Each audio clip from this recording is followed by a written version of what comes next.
Hey guys, welcome back. It is once again as hot as the surface of the sun in the UK, so you know what I thought would be a great idea? To sit down in front of 3 bright white screens and record a 2-hour-long Halo character tier list video.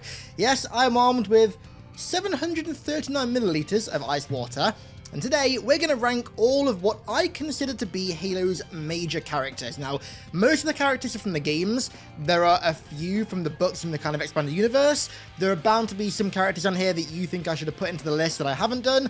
This is just my list of what I think are most of the major characters in the entire franchise. As always, this tier list is entirely subjective. The link to this tier list can be found in the description if you want to go and do your own. Oh, and you'll be happy to hear that in this tier list video, I've put everything together in terms of faction. So we're going to start off with UNSC, then go into Covenant, then Banished, then Forerunner, then Flood, then Endless. So should be a good one. But without any further ado, let's begin with the UNSC, and starting off with the UNSC, we have Professor Anders. Anders is going to go into A tier, I think. I enjoyed Anders as the kind of brains behind the Spirit of Fire crew. Obviously, you had Cutter that was leadership, Anders the brains, and then Forge the muscle.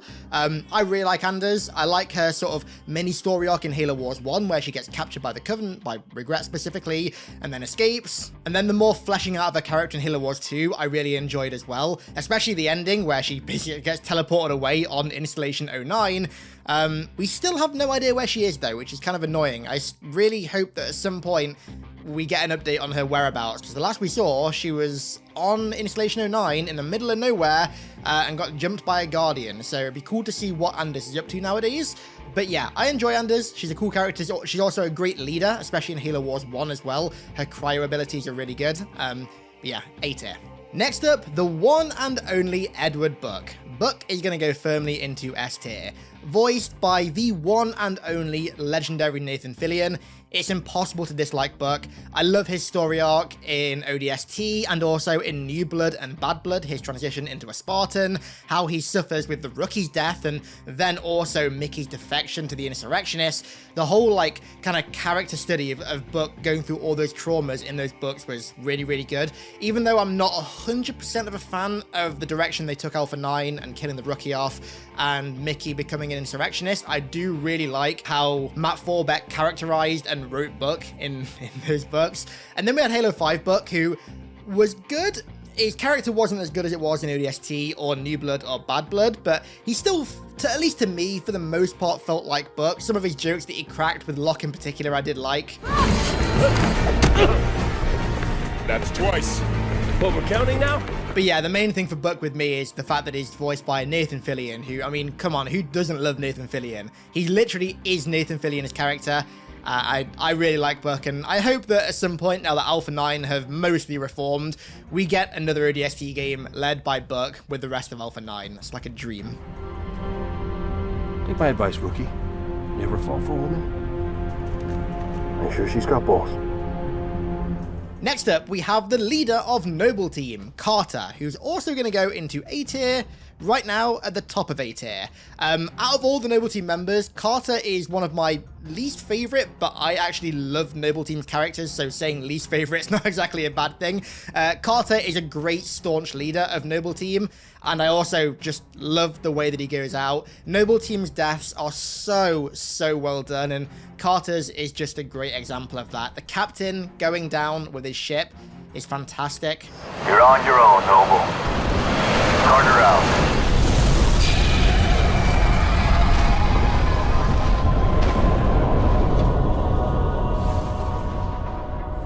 And I also love how throughout Reach's story, you can tell that there's a lot weighing down on Carter's shoulders as a leader. He's leading a squad of Spartans in a war that he knows they're losing and that they're probably not going to win. And you can see that weighing down on his shoulders. I forget who voice acted Carter, but they did a fantastic job. The writing, voice acting, everything for Carter was really, really good. Top of A tier. Next up, we have, who's that? I don't recognize that character. Hang on one second. Oh yeah, Jonathan 117, Mr. Master Chief, the green cyborg demon himself. I mean, realistically, can Chief go anywhere that's not S+ tier? His era of characterization with like Halo 4 and some of the novels as well, and Infinite and 5 as well, was great for the most part, and then you've also got his era of being a mostly silent protagonist that was also excellent. Chief is a very dynamic character in a way because he was used, like I said, he was used very effectively as a silent protagonist in the earlier games, and also very effectively as a fleshed out human character in the later games. I love his characterization in most games, even to a degree Halo 5. There are like some bright spots of his character in Halo 5 as well, but I gotta say my favorite interpretation of his character is probably Halo Infinite, honestly, because at least in the era of characterization, because it strikes a great balance between that silent protagonist era of a badass one-liner machine and then also being a more fleshed out human character. I think Infinite struck the balance between those two things perfectly. But then again, going back to when he was a silent protagonist as well, he was enough of a character to feel an attachment to, but not so much of a character that you felt like he was already predefined and that you couldn't kind of put your own character onto him, which I really liked. I think both eras of Chief have been done really well, and whenever anyone asks me to pick a favorite between silent protagonist or voice Chief, I literally can't because I like them both. But yeah, he is quite obviously not just the face of the franchise, not just the face of Xbox, but he's one of like the faces of gaming full stop. Like he's up there with Mario and all those, like easily. Mario, Pikachu, Master Chief, Sonic, they're all on the same kind of Mount Rushmore of video game characters, right? Chief is one of the most iconic entities to ever come out of video games as a medium, and for that reason alone he deserves S+ tier, and then all the other reasons, right? I mean, after all, he's the last of his kind. He's got to be S+ tier. Oh, and also, who can forget Steve Down's absolutely masterful performance in literally every single game and piece of media that he's played him in? Just perfection. Master Chief, you mind telling me what you're doing on that ship? Sir, finishing this fight.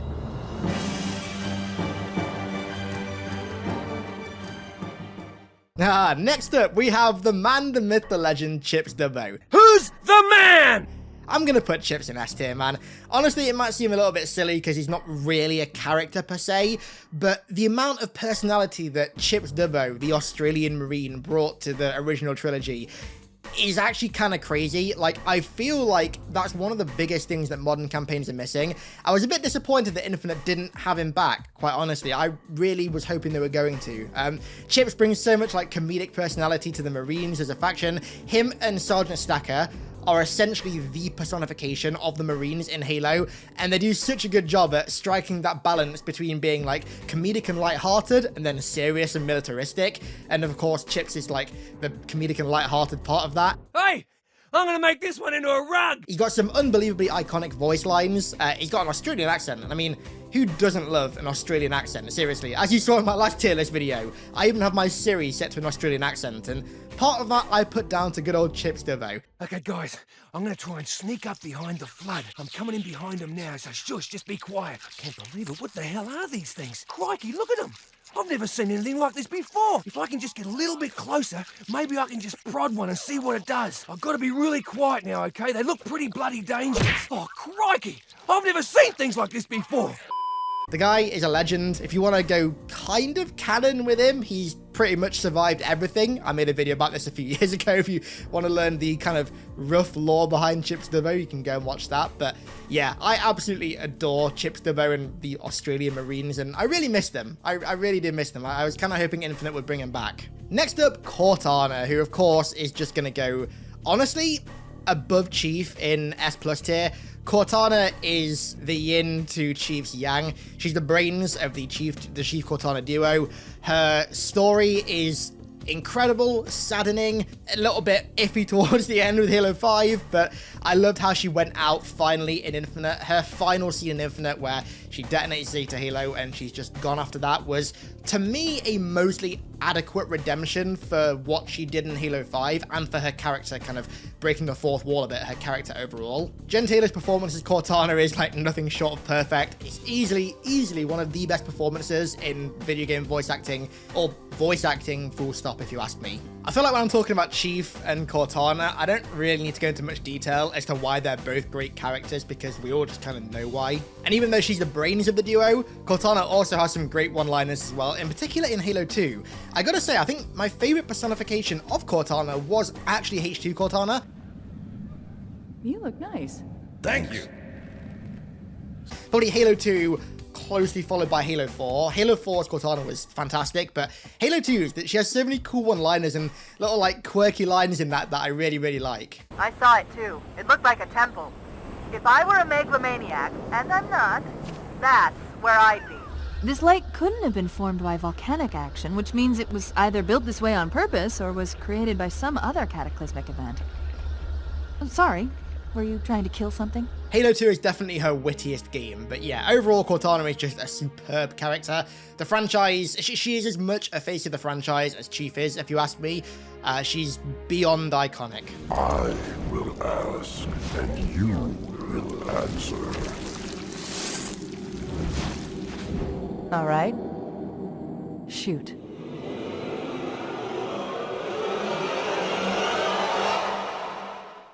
Captain's report, February 4th, 2531. 5 years. 5 long years. That's how long it took us to get Harvest back. Next up, Captain James Cutter. Cutter is also going to go into A tier. Pretty much same, I'd say, on par with Anders. A fantastic stoic leader of the Spirit of Fire, an incredibly decorated naval captain who fought against the Insurrection for years, and then also the Covenant for years, and is still out there fighting the Banished now on the Ark. The guy's a legend. He's a fantastic leader, leads one of the coolest ships in the entire franchise, if you ask me, the Spirit of Fire. But also he's got a great human side as well that was fleshed out more in Halo Wars 2, in particular with Isabel, I thought.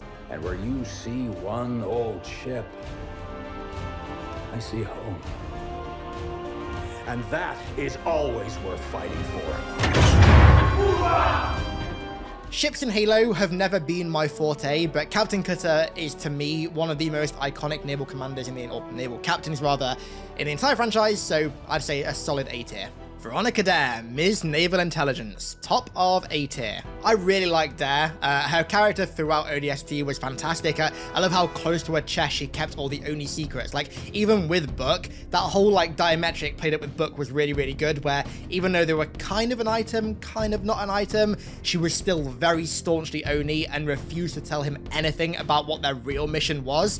And then I love the section in Data Hive as well, where you and Dare fight through the drone hive together. And then, like I said in my last tier list video, I think it was, that scene where you see Virgil for the first time, where Dare introduces you to Virgil. If I'm right, this one has taken the superintendent's data and combined it with its own. Everything we want to know about the Covenant, what they're looking for under the city, is right in here. Patricia Helfer's voice acting and delivery on those lines as Dare is some of the best voice acting in the entire franchise. I love that scene so much, and it shows that Dare is just so like mission driven above anything else. And she stays that way throughout pretty much her entire storyline in Halo so far. Throughout New Blood and Bad Blood, she's pretty much exactly the same. Of course, her and Book are married now, but they're still, obviously Book's a Spartan 4, Dare's still working for Oni, still very much the same kinds of characters, even throughout all that. Yeah, I really like Dare as a character, and she gets bonus points as well for having a recon helmet, because Halo 3's recon helmet is probably one of my like top 3 favorite Halo helmets of all time, and seeing an Oni officer wearing that helmet with like non-Mjolnir armor, I think is a really cool aesthetic choice. Next up, we have Dutch. Dutch is going to go into A tier, around the same level, maybe a tiny bit beneath Carter. Dutch is one of my least favorite members of Alpha 9, but because I love all of Alpha 9 so much, saying least favorite is not exactly a bad thing. Immediately, Dutch gets bonus points for being named after Dutch from Predator. Considering Halo has taken a lot of inspiration from both Alien and Predator in the past, this is just another example of that, and I really like that little sort of reference and hint. And I also love Dutch's character as well. In ODST, I love how he's like one of the gruffer members of Alpha 9, and this cutscene in particular, I always smile at. So, was that a yes or a no?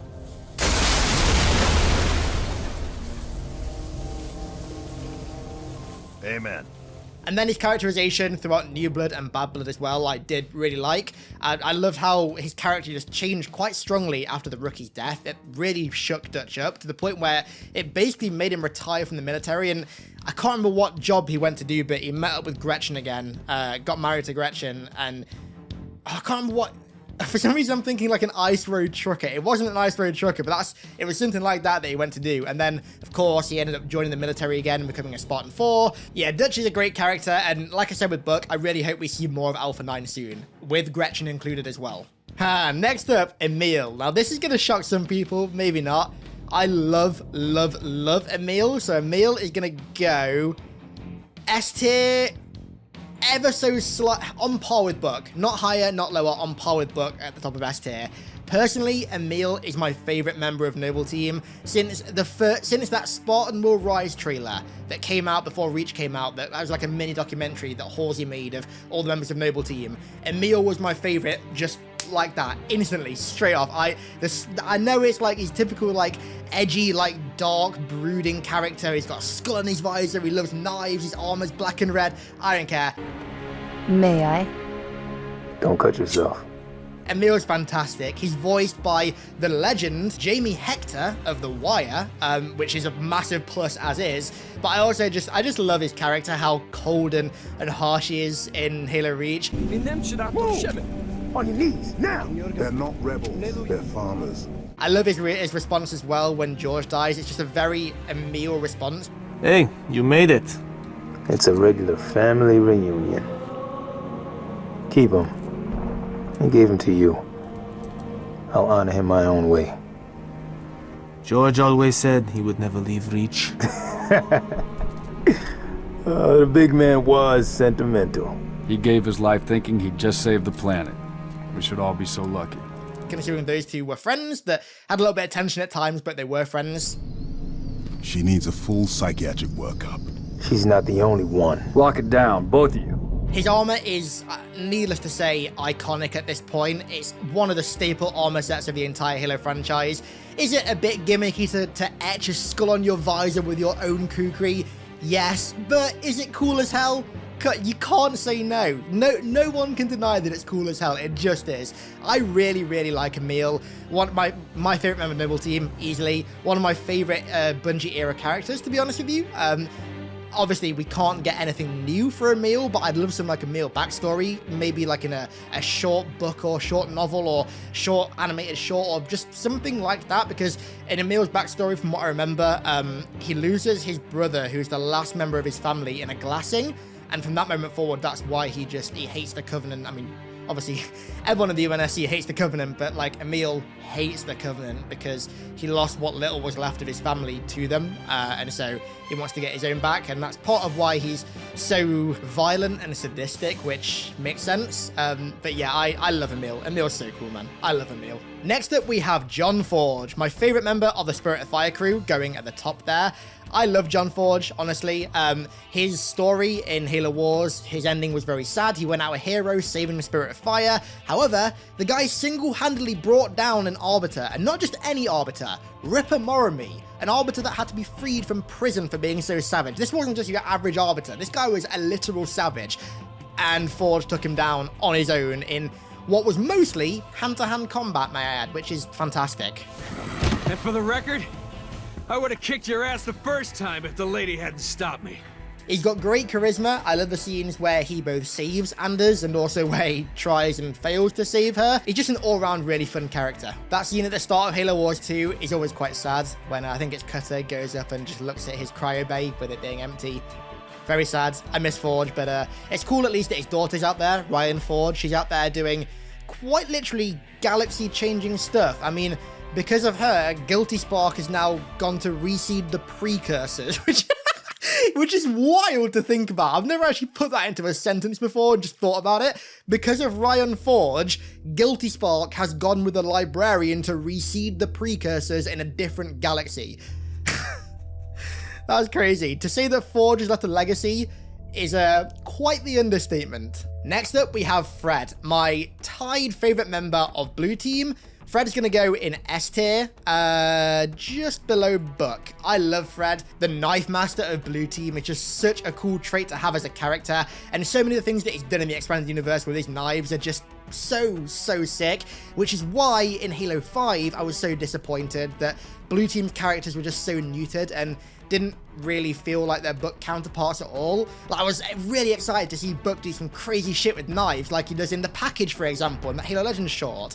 When he's backed up against that door, there's like a whole army of Covenant coming towards him, and he gets his knives out. It's just such a sick scene, and we didn't really get any of that in Halo 5, which really sucked. There's also one thing that I love about him that we've finally seen come to reality.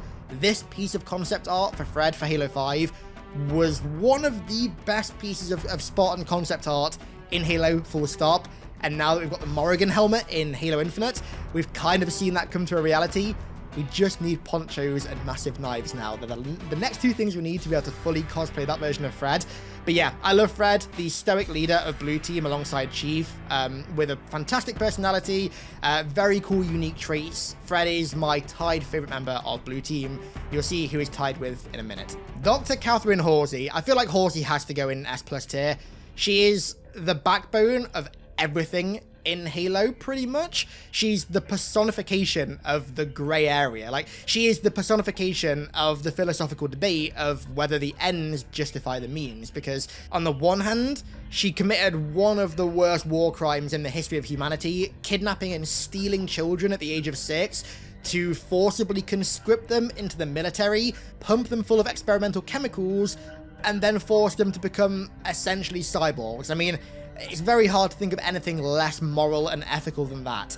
However, on the same note, if she hadn't done that, then the Spartans would have never been created, and in turn, the Covenant would have just walked all over humanity. Like, in doing what she did, which was horrific, she also saved billions upon billions upon billions of human lives. So you gotta kind of weigh it up. At the same time, though, you gotta remember that when she made the Spartans, she wasn't doing it to fight the Covenant, she was doing it to stomp down the insurrection. It just so happened that the Covenant turned up like 10, 11 years later, and the Spartans just happened to be really good at stopping them. So she never created the Spartans with the intention of saving humanity from the alien force that doomed their extinction. She did it to stomp down rebellions, which just adds to the morally grey area element of her character. Over her time in the Halo universe, there have been elements of the story that have really like fluffed her up and made her seem like this hero of humanity. There have been other eras of the story that have done the complete opposite and have tried to demonize her relentlessly, and honestly, both are correct because, like I said, she did horrific things, but in doing those horrific things, she saved humanity, so you gotta kind of weigh them up. Yeah, Halsey is a fantastic, she is the epitome of a grey area character and just has to go in S+ tier. Next up we have Jerome, and Jerome is gonna go, I'd say, honestly on par with Cutter and Anders. Jerome is essentially like the Bungie era Master Chief of Red Team and the Spirit of Fire crew. Especially in Halo Wars 2, he kind of became that silent protagonist sort of character that just spits out one-liners and does cool things, and I really like that. Of course, his Mark IV armor is beyond iconic at this point. Mark IV is a beautiful, beautiful set of armor, and I love that Jerome and Red Team still wear it. I do hope at some point in the future we get more Jerome, because there's a lot of potential there, I think, with his character, and also with the rest of Red Team as well. I don't think they're really as fleshed out as they could be. Next up, the man, the myth, the legend, Sergeant Avery Johnson. I mean, I'm gonna put him just, yeah, on par with Cortana, maybe a slight bit higher. I mean, like I said for Cortana and Chief, I don't need to go into detail as to why Johnson is one of Halo's best characters. He is a badass soldier who was once a Spartan 1/Orion candidate and is one of the few long-term survivors of the Orion project. So if it weren't for Johnson, then Chief would have never really happened. David Scully's performance as Johnson is nothing short of iconic. Usually the good Lord works in mysterious ways, but not today. This here is 66 tons of straight up HE spewing divine intervention. If God is love, then you can call me Cupid. One of the most iconic performances in the entire franchise. So much so that we haven't had any like properly new Johnson stuff in the games since 2007. He never gets me anything. Oh, I know what the ladies like. And people still talk about Johnson as if he's the main character of the entire franchise still around today. He has left such a lasting impact on the franchise. It blows my mind that 343 haven't done something with him. Like, where's the Sergeant Johnson AI in Halo Infinite or something, you know? Like, there's gotta be something done with Johnson. When we meet the enemy, we will rip their skulls from their spines and toss them away laughing. Am I right, Marines? Sir, yes, sir! Damn right I am. Now move it out. Double time. I've looked at David Scully's work recently, and I don't know if he like retired from voice acting or something, but he's not done much in a long time, and I'd love, I don't know, I'd just love to see him come back as Jonathan at some point. I think he was going to for Halo Wars 2, but because of like scheduling conflicts or something, or some other reason, he couldn't come back as Jonathan. But man, Jonathan is just the charisma. How you doing? The personality, the balls of pretty much the entire UNSC. This man is the personification of that. He has so many badass one-liners, badass moments, heroic moments. He goes out an absolute hero, making sure that Spark goes down. Just an incredibly, one of the best Halo characters of all time. One of my top 3-4 favorite characters of all time, and one that I miss so dearly. Oh, real quick, whilst we're on the topic of Jonathan, I just want to give a massive shout out to the story Breaking Quarantine from the Halo graphic novel, which tells of how Jonathan survives the ambush by the Flood in 343 Guilty Spark. This graphic novel portrays how he was the only survivor of that event so damn well. It has such a sick Japanese aesthetic to it that I absolutely love.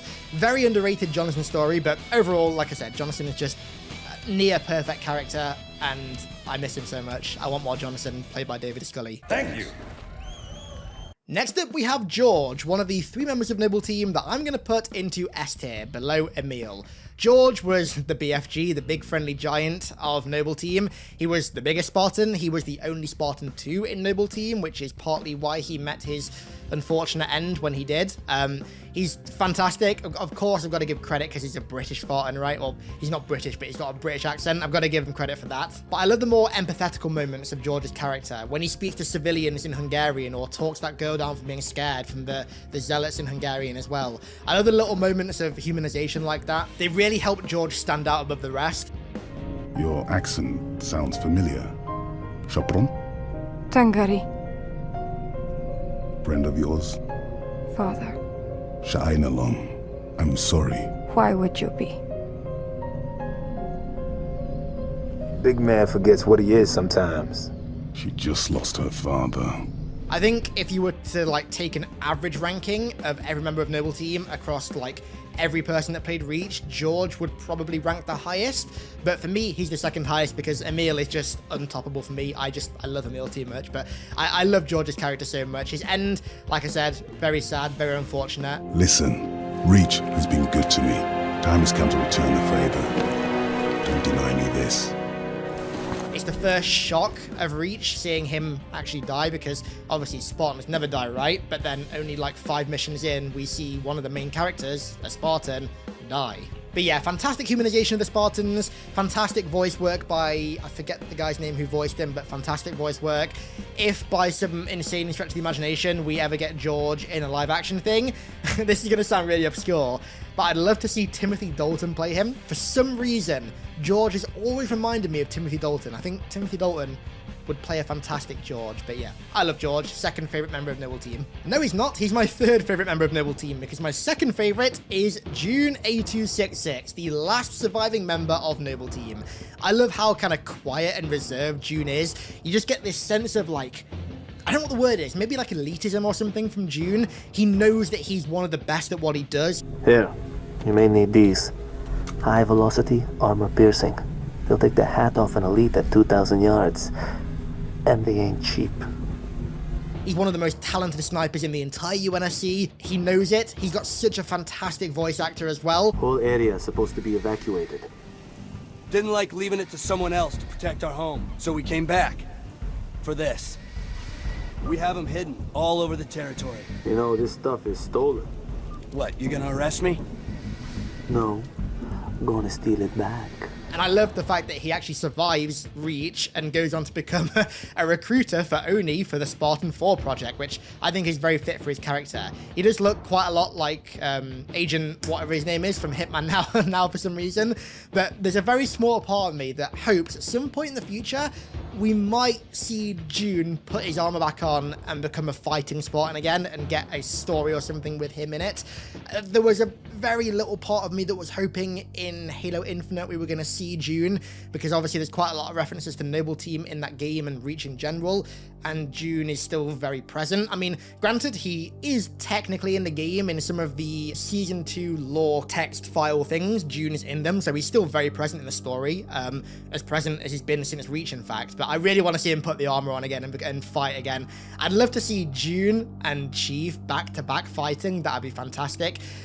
Also, another very underrated bit of June's character, although it's technically not canon, it's as close to being canon as something can be without being fully canon.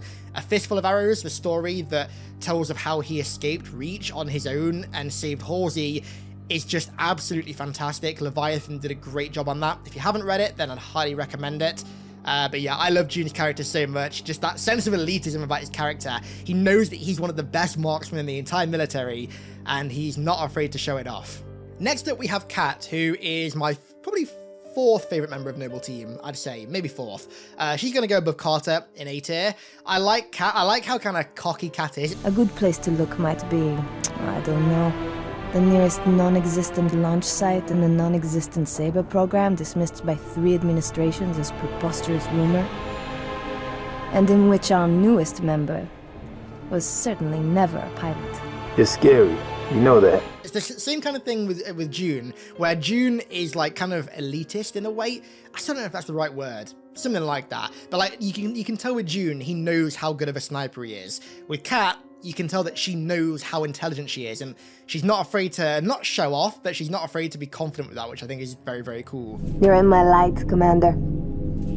Of course, her death is probably on par with George in being the most iconic of Noble Team's deaths. Just the random needle shard was so unexpected. There was no foreshadowing or anything for it. Of course, there is the fact that the brains of Noble Team get shot in the brain. That's like the whole ironic thing of Noble Team, which I really liked. But yeah, I like Kat's character quite a lot, but she's tied 4th, I'd say. Next up, we have Kelly, my, again, least favorite member of Blue Team, but Blue Team is so sick, she's still going S tier. I really like Kelly, of course, British Spartan. She wins a point for that from me. The fastest Spartan to ever exist. I think it's in Fall of Reach. There's a bit where during training, she gets up to like 90 kilometers an hour sprinting or something, which is frankly ridiculous. It was something in that ballpark, which is a very cool trait for a character who's wearing 1-ton power armor. Yeah, I really, really like Kelly, but out of all the members of Blue Team, she's the one that I love the slight bit least. Captain Jacob Keyes is also going to go into S tier, around, I'd say just Decisions. About there, actually. You know what? I'm bumping my ranking up. A bit better than George. I really, really, really like Keyes. I actually re-listened to the Cole Protocol for the first time in quite a long time recently, and it reminded me of how much I love Keyes, more than just Halo 1 did. All of the stuff that he does in the Cole Protocol, leading the Midsummer Night and getting involved with the insurrection in that book was really good. And then, of course, his leadership of the Pillar of Autumn in Halo 1, and also to a degree Reach as well, was really good. Hearing the Pete Stacker playing Keyes again in Infinite, the first time I saw that cutscene when he's talking, it's a flashback where he's talking to Halsey, was like, I was like, what the, that's not Pete Stacker, and it was Pete Stacker, and I was very, very happy. But you made an AI of yourself, Catherine. Yourself. Is there a better candidate? Keyes is, for me at least, one of the most iconic and most Halo characters, and out of all the characters in the entire franchise, he probably met the most grisly end out of all of them, becoming the basis of a proto-Gravemind and having the Flood sift through all of his thoughts and memories and twisting and contorting them and trying to use them to its advantage is just a horrific way to go out. Next up, we have Kurt, who is also a god tier Spartan 2. I'm going to put Kurt beneath all the members of Blue Team. I love Kurt. To me, Kurt was always kind of like the alpha Spartan 2, the best of like all of the Spartan 2s. To me, he was always like that. His death was so heroic and just so badass, going down, like taking out so many Covenant with him by blowing up a bomb on him, which is so sick. I love his death, even though it's kind of sad. Of course, he was involved in the Spartan 3 program as well. He was one of the early members of that. He was also one of the first people that we saw wearing the beautiful SPI armor as well, which he gets a bonus point for from me for sure. Next up, Captain Lasky, the leader of the Infinity. Lasky is going to go again into S tier. I would say above Blue Team, but below Keyes, Noble Team, and Buck.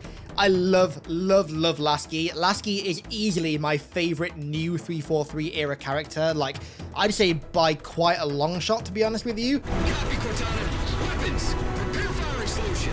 We promised to get the chief inside that ship, and I'm not about to let that man down. Lasky is a fantastic leader. He has many of the same traits as Keyes, but he's obviously noticeably younger and less experienced, not so much now, but when he was introduced in Halo 4, he was a lot less experienced than Keyes was in Halo 1, and yet still he's able to act as that really crucial humanizing anchor for Chief, especially towards the end after Chief lost Cortana. That final cutscene on the bridge of the Infinity with Chief and Lasky is fantastic. It just sucks that in Halo 5 his character was toned down quite a bit and that he's not been present at all in Infinite or any of Infinite stuff. Like, it kind of frustrates me that we still don't know much about what Lasky's doing on Zeta Halo. Well, not much, we know next to nothing about that. The only slight downside to Lasky's character for me is Forward Unto Dawn, the story. I didn't really enjoy Forward Unto Dawn as much as other people did. His characterization in it was decent, I guess, but I'm just not a massive fan of that, so it doesn't resonate much with me. But in particular, Halo 4's version of Lasky is just fantastic, and I really hope at some point soon in Infinite we get the return of Lasky. I've seen people talking about this and I love it. I want Punish Lasky. I want Lasky with a beard, like an eye patch, and have him wielding a shotgun like he did in that one Spartan Ups cutscene where he saves Halsey from the Knights when they invade the Infinity. That's such a sick cutscene, and I'd love to see Lasky become more like that now that he's been grizzled by the war on Zeta Halo. Next up we have Linda, my tied favourite member of Blue Team. I'm going to put... she's on par with Fred, honestly. She's my tied favourite. There's that one scene, I can never remember if it's in First Strike or The Fall of Reach, it's one of the two, where she hangs upside down on a cable in space and angles herself at such an angle that the light from the sun reflects off her at such an angle that it makes her invisible and snipes Banshee pilots out of their Banshees whilst hanging upside down on the cable and reflecting light off herself to become invisible. I mean, she is the best marksman in the entirety of the UNSC that there probably ever will be. She got such a cool demeanor as well. One thing that I did really like in Halo 5 is how protective she is of Chief. That one scene towards the end where she steps in front of Chief like really subtly to try and protect him from Cortana is really, really cool. Shows the kind of inner workings of Blue Team much better than most of that game did. She's also, I think, been through the most physical pain of all the members of Blue Team as well. I mean, after the Fall of Reach, I think she was actually pronounced dead. She was basically dead. They put her in a cryotube on the Pillar of Autumn, and when the Covenant invaded it, they shot her out into space so the Covenant couldn't get their hands on her. She was basically dead after the Fall of Reach, and yet now she's perfectly fine, doing what she does best, even better than ever before. Fantastic character. Now that all the members of Blue Team are done, I really, really hope we get more Blue Team soon. I need to know what they've been up to after Halo 5. I'd love Blue Team DLC for Infinite, would be so sick. I want to play as all the members of Blue Team, but have them be more unique than they were in Halo 5. Have Fred be like really knife focused. Have Linda be really sniper focused. Have Kelly be lightning fast. Just something like that would be sick. Right then, next up we have Spartan Locke. I'm going to put Locke at the bottom of B tier. There's obviously nothing else in B tier yet, but he'll be at the bottom of B tier. Locke's character for me really frustrates me because the potential, the kind of backbone of the character is so sick. The fact that he's this like shady Oni operative who was sent to hunt down Chief, like that's such a cool backstory. But then his execution in both Nightfall and Halo 5 was just not good. Not at all. I really want Locke to be done justice though. I really do. There was that concept art that I think it was Garrett Post made a few months ago of Punish Locke after losing the fight with Hyperius on Zeta Halo. He has to like survive behind enemy lines for ages and scavenge weapons and gear, and it looks so sick. I would love to see a Locke DLC like that. I do want to see Locke's character done justice, even though he's not been great so far. Like I said, the backbone of the character is like sick as hell. It's like one of my dream characters, and I'd love to see him given another shot and really have them nail his character this time because there's so much potential there. Oh, his Gen 2 Hunter armor, by the way, as well, is one of the few sets of Gen 2 armor that I really like. It's one of the few Gen 2 sets that I can honestly say I probably love. I think Hunter looks really cool. Next up, Lord Terrence Hood. I'm going to put Lord Hood in A tier, around near the top. Next, just beneath there, I think. I always thought it was kind of cool how Lord Hood was literally a lord. He's like either a descendant of British royalty or like he was a member of British royalty. It's one of the two. Obviously a legendary admiral in his own right. He played a massive part in defending Earth from the Covenant's first invasion of it during Halo 2. And now he's on a shield world, I believe, drinking his sorrows away. I'm pretty sure the last story that we got with Lord Hood in was Rosbach's world, where him and Seren Osman are basically escorted off Earth when the created uprising starts and taken to a shield world, I think it was, called Rosbach's world, and they're basically taken there to protect them and hide them from the created, and Lord Hood just kind of drinks his sorrows away, which is a little bit depressing. I'd love to see a more updated version of Hood to see what he's up to now. Honestly, I'd love Lord Hood to come back in like a main character fashion like he did in Halo 2 and Halo 3. Him and Lasky working together would be fantastic. But yeah, I do like Lord Hood's character a lot. He's just not been fleshed out enough yet, I don't think. Oh, one other thing as well, Lord Hood gets bonus points because he's played by the one and only legend Ron Perlman, but for more reasons than just that, right? So when Halo 2 came out in 2004, obviously I was absolutely obsessed with Halo 2 and everything in that game right from day one.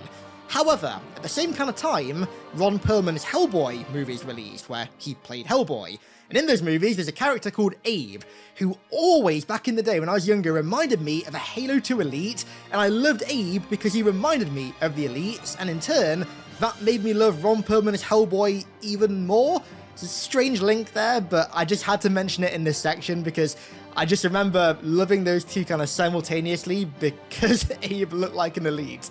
Next up, we have Marcus Stacker, who's just going to go slightly below Chip Stubbo in S tier, which again, like I said before with Chip Stubbo, seems weird, but Marcus Stacker, to me, is like Chip Stubbo, is one of the main personifications of the Marine as kind of like a meta character themselves. He's the kind of militaristic and serious side of it, the gung-ho side of it, if you will. I love him. I loved how in Halo 1, all the Marcus Stacker characters, the reason it's called Marcus Stacker, I assume, is because his face is Marcus Lato's face. You'll notice that on all of his Marines. I do not believe it! But yeah, just like Chip Stubbo, hearing his voice in the battlefield is always quite reassuring in a way, and I did love his small cameo in Halo 4. I think it's on Reclaimer towards the end of that in the Scorpion section, when you first teleport back out to the kind of desert area. Marcus Stacker is there leading the force, which is very, very cool.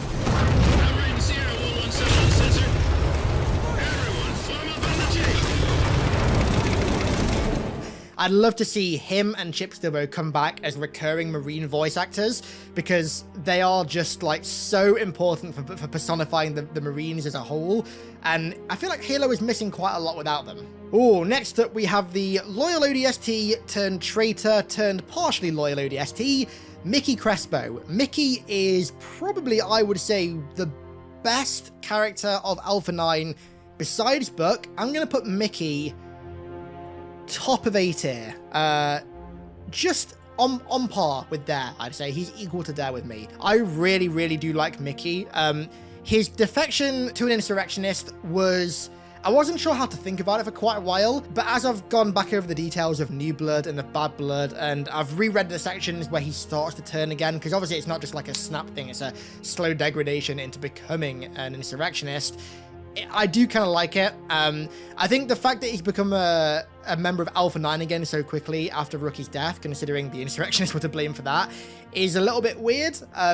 I don't know if that's as realistic in terms of characterization with Buck and everyone as I would have thought, but I do really like his slow descent into an insurrectionist. The fact that there's that guy in the Spartan 4 training facility, I forgot his name, who was like slowly like trickling information to him about the insurrection, like trying to coax him over, and then he finally breaks and gets him. So yeah, his slow descent into the insurrection was pretty good, along with his like jailbreak scene in Bad Blood. I love that, where Buck has to go onto Laconia Station and had to basically jailbreak Mickey out. I really love that scene with Leonidas slowly turning into the Created in the background. That was a really, really well written scene in Bad Blood that I enjoyed, and getting Mickey out and seeing how the rest of Alpha 9 reacted to being reunited with Mickey again was interesting.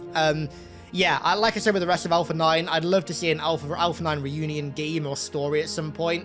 guess story, Bad Blood was kind of like that, right? But I'd love to see like a game that where you play as them as Spartan Force again. I think that'd be really sick. But yeah, Mickey, his slow descent to the insurrection I thought was handled pretty well. It was also interesting seeing a squad torn apart like that after all that they'd gone through together, and then also be like pieced back together bit by bit as well after being torn apart. It's quite interesting. So yeah, Mickey's going towards the top of A tier, just below Dare. Next up, Miranda Keyes. Miranda's gonna go B tier. About there, I'd say. I like Halo 2 Miranda quite a lot. Halo 3 Miranda's alright, but I don't think she's ever really been that fantastic of a character, really. She's the child of Halsey and Keyes. Like, she's obviously a fantastic, like, in-universe character, but I don't think she was ever written to her true potential. She was, I think, the youngest commander in UNSC Navy history, which is pretty cool, but that's never really touched on in the games. In Halo 2, she's a lot more personified than Halo 3. Her death was, like, quite sad, I'd say, but not super, super sad. Not like Johnson levels by any means. But she did go out a hero. Well, I say that. She kind of did. She should have, technically, even though I didn't want her to, she should have shot Johnson, because in refusing to pull the trigger, she allowed Truth to activate the entire Halo array. Like, for not pulling the trigger, she almost just killed everything, which was a pretty bad move. But yeah, Miranda Keyes wasn't really fleshed out that much in the original trilogy. She could have been fleshed out a lot more. Had Halo 3's writing been more like Halo 2's and less like Halo 1's, maybe she would have been, but for now, I think B tier is a good ranking. Where should they go? To war. Noble 6. Can't really rank Noble 6 that much, but I'm going to put him in...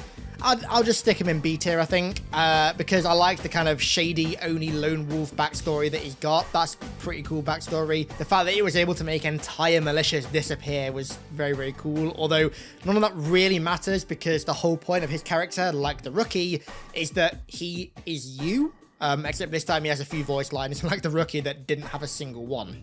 Palmer. I don't dislike Palmer, but at the same time, I also don't love Palmer. I think... top of B tier for Palmer is probably a good place. I like the fact that she used to be an ODST, and it's undoubtable that she's done some really badass stuff. I just find her character to be a bit too cocky and brash at times, but then again, she's done some really cool stuff. Like, there's that one scene when she shoots Halsey in Spartanovs. This sounds so specific, but she does this really cool thing where she kind of like, she leans over with the dual magnums and fires like through a Promethean at Halsey. I always thought that shot was kind of cool. I do think people sometimes get too hung up on that "I thought you'd be taller" thing and just hate her for that alone, which I don't think is necessary at all. But at the same time, I don't love Palmer either. She's good. Palmer's a good character. She's a cool Spartan 4 commando. I love her armor, by the way. Scout is like any Scout helmet, even like Gen 2 Scout for me, I immediately love, so the fact that she wears Scout is a massive dub for me. But yeah, B tier I think is a good place for Palmer. The pilot, Fernando Esparza. I'm going to put pilot in A tier, at the bottom of A tier. We don't really know much about him so far, to be honest with you, besides the fact that he hid from the Banish on the Infinity and then tried to hide again in space. His intro cutscene, of course, is pretty sad. I always remember everyone like really liking his intro cutscene when they first revealed it at E3. And also the way it was handled in game was really good as well. Chief, he was basically used as a vessel for Chief to impart his hope and optimism onto, and obviously it worked. I love the final cutscene of Infinite as well with him, like just looking so happy and ready to fight again. We finished the fight. Yes, sir. It's a very, very good turnaround in his character when he's lost all hope in the middle. He regains hope when he finds Chief, and then he loses it all in the middle, and then he regains it again, which I liked. It was a very good like beginning, middle, and end point for a story, but I would like to see more fleshing out of the pilot in future stories. The highest I can rank him is bottom of A tier right now because he's a very much surface level character, I think, but he played a very good part in Infinite, and I like him a lot. Next up, we have Preston Cole, arguably the greatest commander in human naval history, maybe even human military history. I can't put Cole any lower than S tier, to be quite honest with you, for his feats. Like I said before with Keyes, I'm by no means a massive ship guy. I don't love ships and all their designations and stuff. That's never really been an area of interest in Halo for me. But despite that, I can appreciate how legendary Cole is. I mean, firstly, defining the Cole Protocol is a massive deal. The fact that he defined something that probably saved the species on countless occasions throughout the war, and that in the first cutscene of Infinite Season 2 story was completely violated.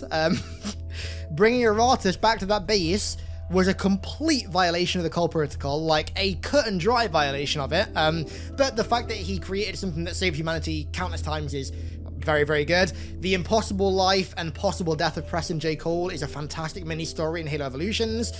Yeah, I think Cole's a fantastic character. He's won I don't know how many battles against overwhelming odds. One of the greatest military strategists in human history. He's got to go in S tier. He just has to. Next up, Roland. Roland is going to go into, I'd say, A tier, just below the Spirit of Fire crew. So there. I really like Roland, especially the visual design of him. Having him be his avatar be a World War I fighter pilot is really cool. I also liked his characterization, funnily enough, in Halo 5, where he basically took like a middle ground between the Infinity crew and Chief when it came to how to deal with Cortana and the fact that she was in the domain now. You're out of line, Roland. Yes, sir, but so is everyone else. You created Cortana, Doc. And now you're throwing her out the airlock with these accusations. Roland. You think she tricked the Master Chief into abandoning his post? Respectfully, sir, to what end? Why is Cortana the problem? Because she refused to die when she was supposed to? I really like that middle ground that he took, because you could tell that he was like, yeah, this is very dangerous. However, the fact that you're treating an AI like just a piece of tech and not like a human, even though she's a smart AI, I love that middle ground to try and humanize the AIs, which is obviously one of the main backbones of Halo 5's story. Did it execute that backbone right? Probably not, but it's a cool idea. And I think Roland's character and personality was written really well in that moment. I do hope that when Lasky left the Infinity, he actually took Roland with him, because Roland was one of the few AIs that didn't join the Created, which is also another plus for his character as well. Makes him seem more unique and stand out compared to the other AIs, which I really like. Yeah, I sure hope that Lasky remembered to pull his chip out and took him with him and didn't just leave him on the Infinity. If he did, then maybe at some point we'll have to go and rescue him from the Infinity. That'd be kind of a cool mission, actually. But yeah, I do like Roland a lot. Next up, we have Romeo, my tied favourite member of Alpha 9, besides Buck, of course. Gonna go up here on par with Mickey. I love that scene where Buck gives him a sniper rifle and he's like, what the hell am I going to do with this in a Covenant ship? What the hell am I supposed to do with this inside a Covenant ship? If only you knew, Romeo. If only you knew. It gets up to some cool stuff with Dutch in the Expanded Universe in that comic. Helljumpers, that's what it's called. It gets up to some cool stuff on that colony world where they have to fight the Covenant. Yeah, Romeo's characterization I like a lot. And finally, for Alpha 9, we have the Rookie. Wake up, Buttercup. Who really isn't a character. I don't really know how to rank him, to be honest with you. I guess I'll just put him bottom of A tier, maybe? Because Rookie was literally a silent protagonist, which is why I wasn't a massive fan with them naming him recently. They give him a name. I think it's like, is it John Doherty, I think? It's like naming Noble 6. You shouldn't do that, I don't think, because the whole point of that character was for you to impart your character onto them. But the Rookie was like the pure definition of a silent protagonist.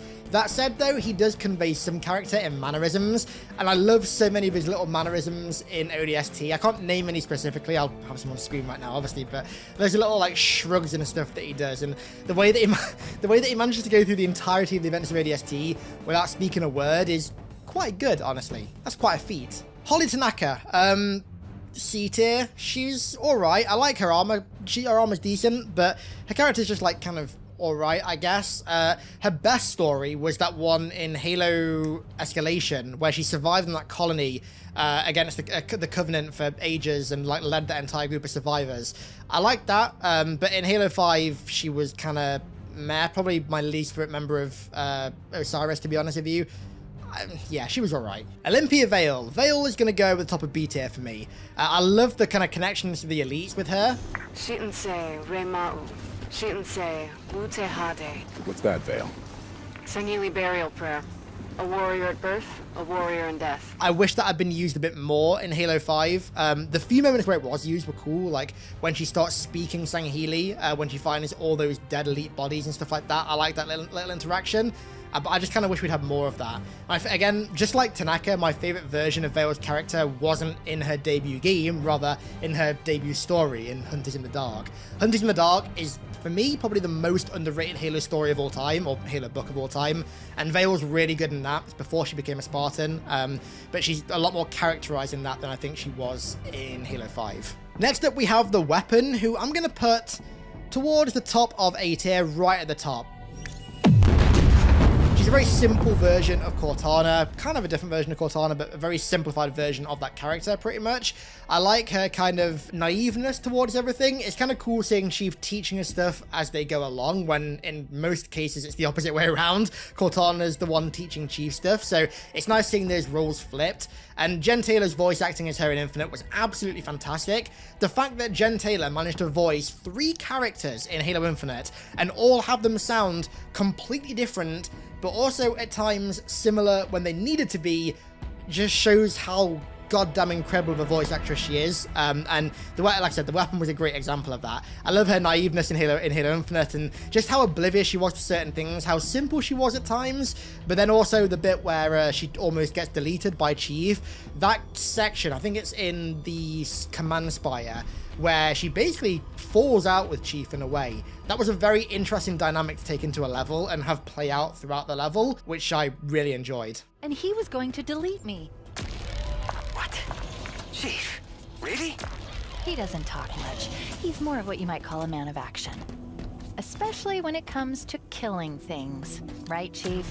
But yeah, I can't really rank her any higher than that because she's a very new character and we've not had much of her yet in the universe, but maybe in the future when we get more stories of Chief and the weapon and of course the pilot as well, they'll both go up in the rankings. Right, finally, onto the Covenant characters. I'll be honest, I was getting a bit tired of talking about UNSC characters there.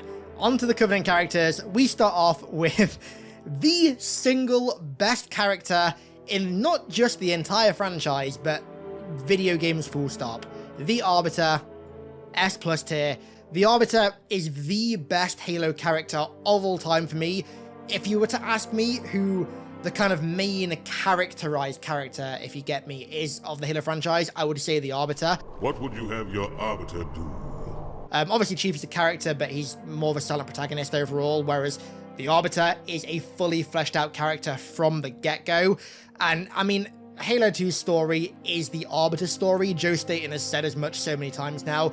It's his story, and that is why Halo 2's story is the best video game story of all time. That makes 2 of us. The fact that the same elite who was responsible for glassing Reach and following you to Alpha Halo and almost killing you, then becomes a disgraced warrior and has to regain his honor but can never do it, and in doing so realizes that his entire religion is a lie, and then further realizes that one of the species in his religion wants to exterminate his species and so defects to the other side. Just the Arbiter's plotline in Halo 2 and Halo 3 is absolutely masterful. The best written character in the whole franchise. Keith David is an absolute legend. I went to go see Bullet Train a few days ago, and there was a commercial for Jordan Peele's new movie Nope in it. In that commercial is Keith David, and immediately I was like, it's Keith David, the Arbiter. It's just so cool seeing it. Every time I see Keith David in a movie or like anything, I'm always like, oh man, it's the Arbiter. Absolutely just perfect performance by him for the Arbiter. Joe Staten's writing for the Arbiter is just perfect. My absolute dream, now that Joe is back with Halo, is for us to get a spin-off game or a DLC for Infinite or something, where the Arbiter comes back and it's an Arbiter-focused, Arbiter protagonist story / DLC, whatever, written by Joe Staten in like a Halo 2 style. That would be my dream. I want more Arbiter. But yeah, his character, the arc that he goes through in Halo 2 and Halo 3, also with the stuff from like the Fall of Reach and also Halo 1 in the background, is just masterful. Absolutely masterful. Not just my favorite Halo character of all time, but the best Halo character of all time, full stop. Next up, a character very much linked to the Arbiter, the heretic leader, Caesar Epheme. Caesar is going to go right at the top of S tier. He is a massively underrated character, if you ask me. The extra backstory that we got for him in the Halo 2 Anniversary terminals was really cool, seeing how he was left behind on the gas mine at Alpha Halo and how he met Spark and how he became a heretic. I love that, seeing all the lives of the Covenant being put out in front of him, laid out, and just systematically destroyed by Spark was very, very cool. Seeing his slow transition into a heretic was very good, very, very good. Massive props as well to Miguel Ferreira, the unfortunately late Miguel Ferreira, for his portrayal of the heretic leader as well. Just incredible voice acting. I said this in my last tier list video, but this little bit of dialogue here. I wondered who the prophets would send to silence me. An arbiter. I'm flattered. He's using a holodrome. He must be close. Come out so we may kill you. Get in line. Is absolutely fantastic. That last bit there.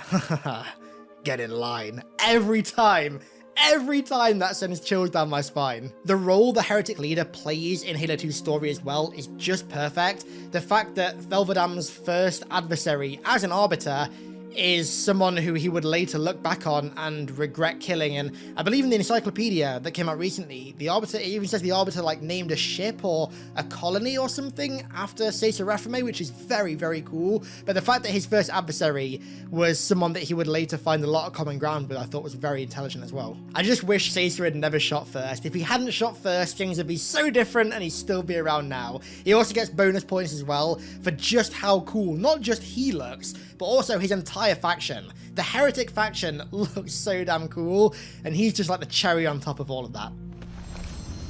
The elites are blind, Arbiter, but I will make them see.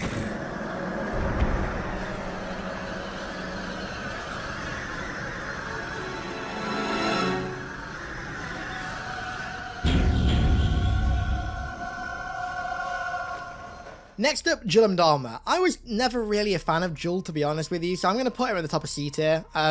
His character in Kilo 5 was alright, like seeing why he became who he was, losing his wife and everything. Added more backstory to why he was the leader of the Storm faction, or his covenant, Julam Dharma's covenant in Halo 4 and Spartan Ops. But I don't know, I just never really liked Jul that much. It was a bit too of a stereotypical of like an evil alien character. Didn't really have much nuance, at least in the games, which I think he was missing. I thought it would have been cool if they went like a Halo 2 Arbiter route with Jul, but that didn't happen because he got off in the first 5 minutes of Halo 5, which sucks really bad. The Prophet of Mercy. Mercy I always find quite joke because he's just a spineless motherfucker. I'm going to put Mercy in A tier. Hide the Spirit of Fire Crew. Right around the places same places Lord Hood, I'd say. Yeah, Mercy's just completely spineless, typical weak, spineless leader, who at the same time gets manipulated and betrayed by truth. Of course, he's shown no mercy as well, which I like. I like how all the prophets are named ironically, and he's a great example of that. Yeah, Mercy was good. He was definitely one of the lesser prophets. In fact, he was probably the lesser prophet of all of them, but I still enjoyed his presence. Seeing him be like the full-on religious zealot holy one was often quite funny at times, to be honest with you. Halo, its divine wind will rush through the stars, propelling all who are worthy along the path to salvation. Utse and Enthos Sarome, the two Halo 3 co-op characters who later became fully fleshed out characters in Hunters in the Dark. They both have very cool appearances now. I forget what armor Entho wears, but I think it's Utse who wears the ascetic helmet, which is sick. These two are going to go into A tier around the bottom of A tier. I really enjoyed them being like kind of the elite commanders in Hunters in the Dark. It was very cool seeing them become prominent characters, and I always loved them in Halo 3 as well, even though they were just complete background characters. I like the fact that canonically they are there with Chief and Arbiter the entire time, at least most of the time they're there. Not, I think it's all the time, but most of the time. I like that a lot. Next up, we have Quick to Adjust / Virgil from ODST and also New Blood and Bad Blood. Sadie and Dash's best friend, which I like that little friendship there. That's very, very cool. Virgil is going to go into B tier at the top. Virgil's intro cutscene, I just absolutely love. The fact that an engineer has combined with New Mombassa's statewide AI is a very, very cool idea. So much so that he literally gets named after the AI. And like I said, the friendship that he has with Sadie and Desha in New Blood and Bad Blood, I really enjoy as well. The two are like, they just can't be separated. The two are one package. You don't get one without the other.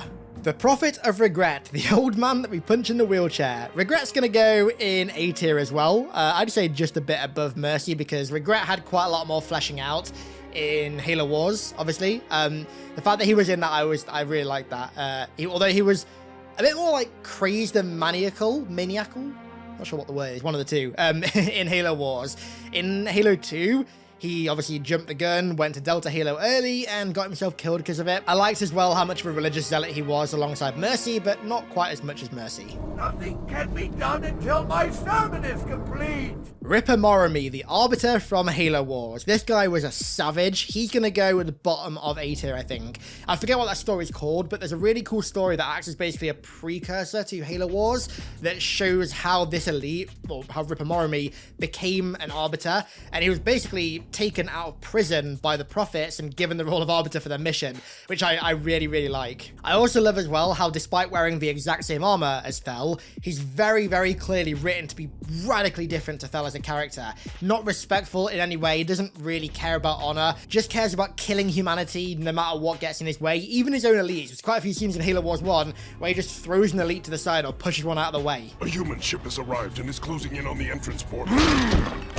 Get the Hierarch to High Charity, intercept that human ship, and destroy it at once. A very dishonorable elite, but that's what Regret needed for his mission, so it fits. Ooh, Arthas Vadum, one of my favorite Halo characters of all time, going in S+ tier.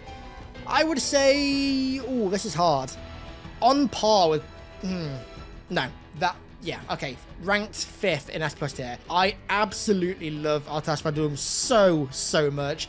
Him and Arbiter, I just want a story with him and Arbiter again so bad. Shadow of Intent, written by Joe Staten, was a fantastic continuation of his story after Halo 3. Seeing him hunting down the Prophets, literally hunting them to the last is very, very cool. And running into a Prelate as well was a very cool interaction for him. His origin story as well, how he became Half-Jaw, the fact that he fought one of the best Blade Masters in the history of the Covenant and his entire species, Beru Kusavai, one of his best friends, as a combat form and actually won, but in the process lost 2 of his mandibles, was such a sick origin story for what was realistically just like a small detail in his character in Halo 2 that was just put there to set him apart from the rest of the elites. What is it? That stench. I've smelled it before. Arthas, Spec Ops Commander, Half-Jaw, whatever the hell you want to call him, absolutely fantastic character that I really hope comes back soon. What an incredible elite, my second favorite elite character of all time behind the one and only Arbiter. This armor suits you, but it cannot hide that mark. Nothing ever will. You are the Arbiter, The will of the Prophets. But these are my elites. Their lives matter to me, yours does not. That makes 2 of us. Second to last for the Covenant, we have the one and only Tartar Sauce, Tartarus. Tartarus is going to go mid A tier, I would say, about there. I love Tartarus. His backstory in Contact Harvest was fantastic. Seeing him usurp Maccabeus, his uncle, and take his Fist of Rukt and become Chief of the Brutes after that was a very great ascension. It was a very brutish ascension to power that fit his character perfectly. And I love that little bit at the end of Halo 2 where you can tell that the Arbiter is almost getting through to him about the Covenant's lies. He's that close to turning him. But Tartarus is just too far gone and digs in deeper with the Covenant. Tartarus, the Prophets have betrayed us. No, Arbiter! The great journey has begun, and the brutes, not the elite, shall be the Prophet's escort. I love Tartarus' character so much. Fantastic design, fantastic voice acting. I forgot the name of the guy who voice acted him. Fantastic voice acting, fantastically written character, both in his backstory and also in his only game, unfortunately. Yeah, love Tartarus. And finally for the Covenant, we have the Prophet of Truth, the greatest deceiver in the history of the galaxy. Truth is gonna go, I would say, above Tartarus, Truth's gonna, I mean, second in S tier, that's only right? I mean, he formed basically an entire religion on a lie, and went through the entire thing, power tripping, and got right to the end, and unfortunately right before the end went so crazy that he started to believe his own lies. What a fantastic progression of a character.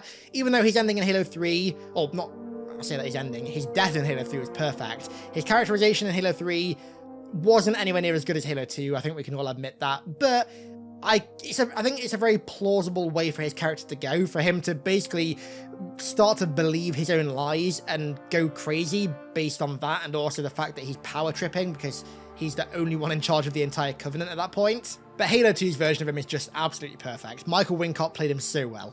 Right then, on to the Banished. We have Atriox, and Atriox for me is probably a mid-S tier character. I would say just a bit lower than...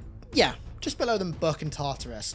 I love Atriox. Obviously, he's the founding father of the Banished, and the reason the Banished were formed is such a good reason to form a faction.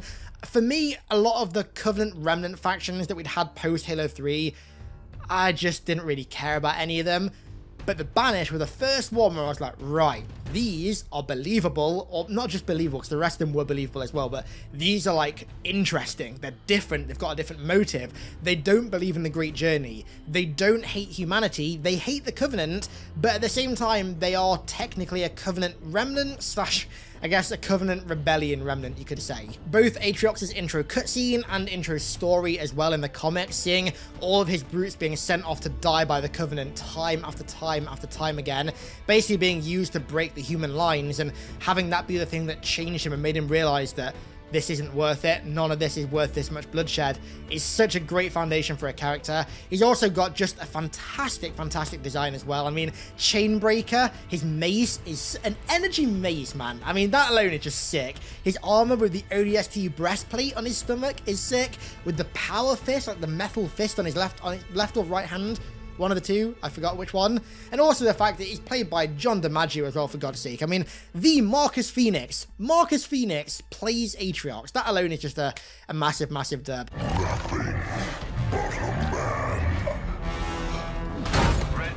I can't wait to see what Atriox does with the Endless after Infinite. Hopefully we find out soon. Next up we have Decimus, who was Atriox's second in command during the war on the Ark. Decimus was... he was alright.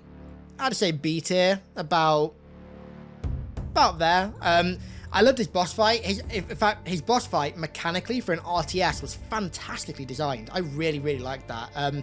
But characterized, he wasn't much in Halo Wars 2 at least. In what's it called, Rise of Atriox, the comic series, he was characterized a decent amount in that. But he never became like a Tartarus level character or anything. He was always just kind of like the brute force second in command for Atriox, who had a cool mech alongside as well. The War Chief Escharum, the one who basically trained Atriox to become what he was. Escharum was less banished and more just kind of like brute in Halo Infinite. I think he lacked a lot of the kind of humanizing aspects of the Banished as a faction that Atriox have. He felt more like a Covenant brute at times, honestly. But given the fact that Cortana had destroyed Doizak, and the fact that that made the Banished hate humanity, you can kind of understand it. I'm going to put Escharum in A tier. I'd say just above the Spirit of Fire crew. I did like Escharum quite a lot, but the more that I've replayed Infinite's campaign, I've come to realize that he's not the most interesting of all the Banished in that game. He's a cool leader, don't get me wrong. It's cool that he trained Atriox, and it's very cool that he's got those really weird like metal plates on his armor, almost like Japanese style. I don't know what kind of like aesthetic that's from, but it looks kind of Japanese to me. I like his armor, but his character was kind of just like brute that hates humanity, which has been done before with Tartarus, obviously, and he wasn't as deep as Tartarus. Next up, Jaeger, my favorite enemy character in all of Halo Infinite. In fact, probably my favorite character in Halo Infinite, to be honest with you. Jaeger is going to go in S tier. Would it surprise you that I like him as much as Emil? Would that surprise you? I feel like Jaeger is kind of like the elite version of Emil. Very like black and red design with like edgy design. He loves blades and knives and stuff and killing, and is very like dark and broody. I really like that. He's also very interesting as well because Jaeger is an elite who doesn't care about honor, just cares about killing things. Also an elite that cares so little about honor that he has a prosthetic arm. He's from a culture that didn't believe in hospitals until like a few years back. and he has a prosthetic arm with an energy short sword built into it, which is so sick. Visually, visually incredible, and also as well his VA, Noshir Dalal, did such a damn good job at making him seem like this pure evil elite. You break two.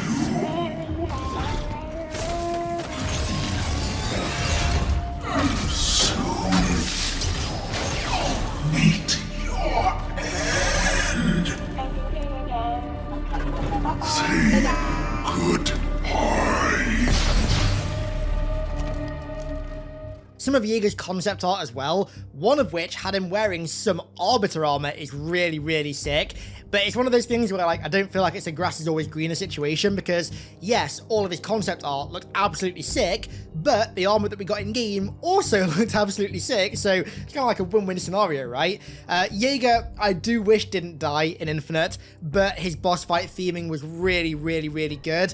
If we got more of him in Infinite, I'd maybe put him S+ tier, just more of his existing character, because I loved it so much. I also loved as well that he was one of the surviving members of that party of Silent Shadow that hunted Roland and Jonah in Headhunters from Evolutions. That was very sick as well. But yeah, the whole theming of his character, the first Silent Shadow member to ever be in a game, that for me, I've always loved the Silent Shadow, so that holds a special place for me. I loved Jaeger. Absolutely loved him.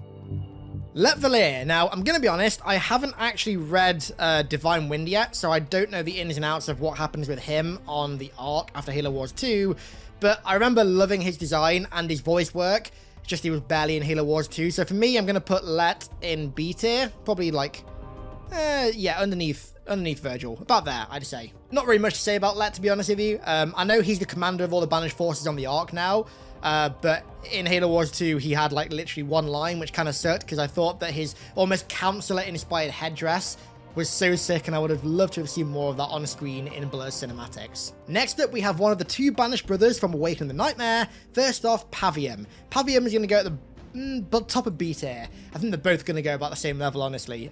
Again, I know they're both in Divine Wind, but I haven't read Divine Wind yet, so I can't fully judge them. But I love them in Awakening the Nightmare. I love how they went out of the way to write them both to be very unique characters. You've got Pavium, who's the really heavy brute trooper with the riot shield and the like wrist-mounted grenade launcher. That's so sick. The more cautious of the two as well. The one that didn't want to go against Atriox's word and that knew Voridus was going to regardless. These two have got a great dynamic. You know what, in fact, whilst we're at it, let's just stick Voridus there as well. I probably should have put these two together, like Utsei and Nenetho, because they go together. Voridus, I love his design as well, with the wrist blade.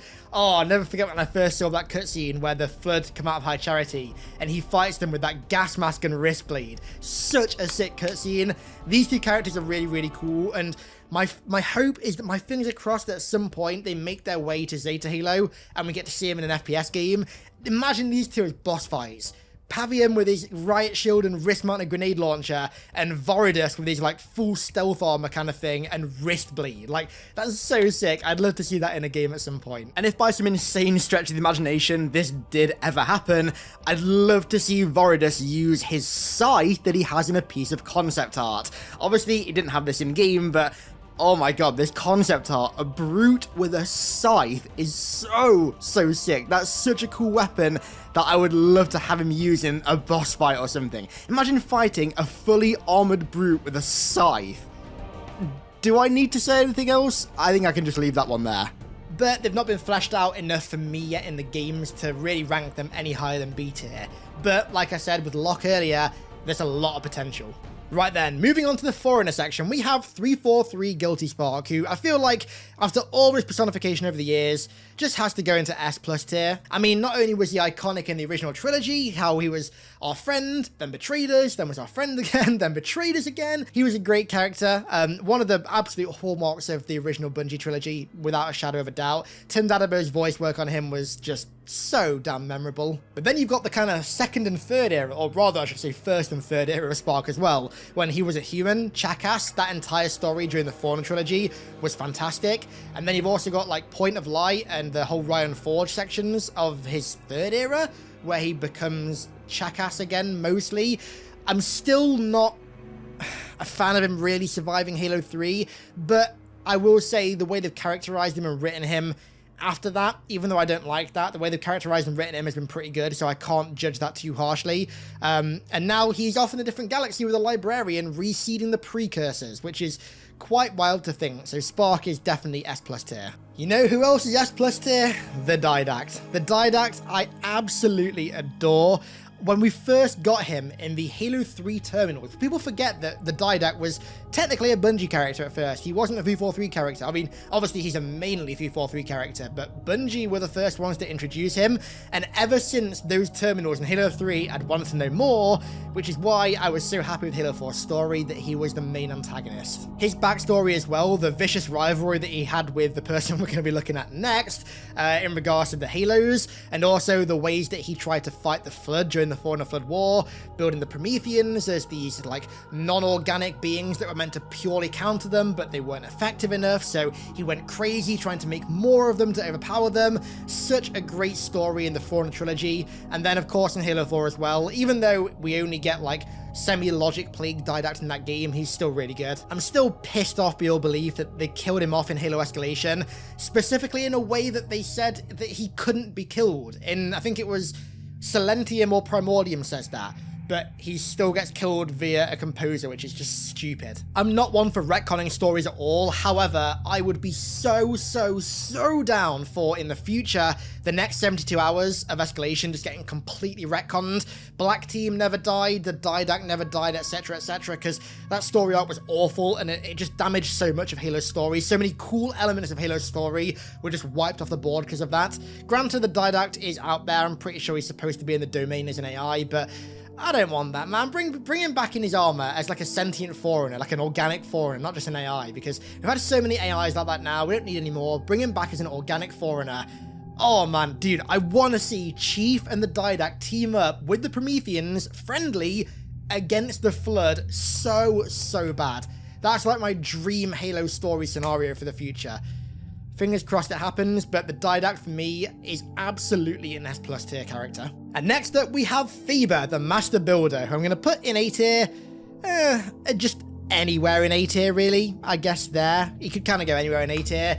He was the Didact's #1 rival during the time with the Forerunners. Obviously, he was the creator of all the Halos in the first place. He's the reason the Halos were created, so he's got to get ranking points for that alone, right? Like, surely.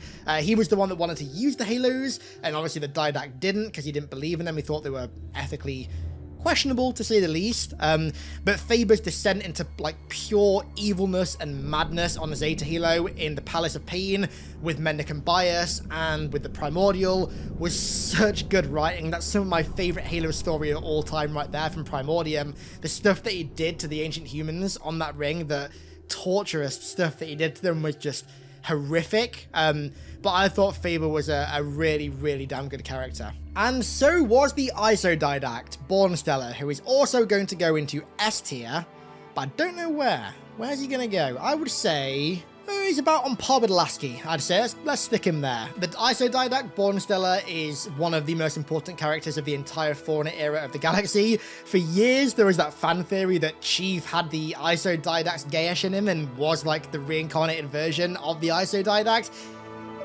It's never been fully, like, debunked, but at the same time, it's probably not the case. But yeah, the ISO Didact / Bornsteller basically filled in for the Didact towards the end of the war and was the leader of most of the Forerunners' forces against the Flood. He was a hero. He ensured that that the Flood didn't win and consume everything. If it weren't for him, then we'd be speaking Flood right now.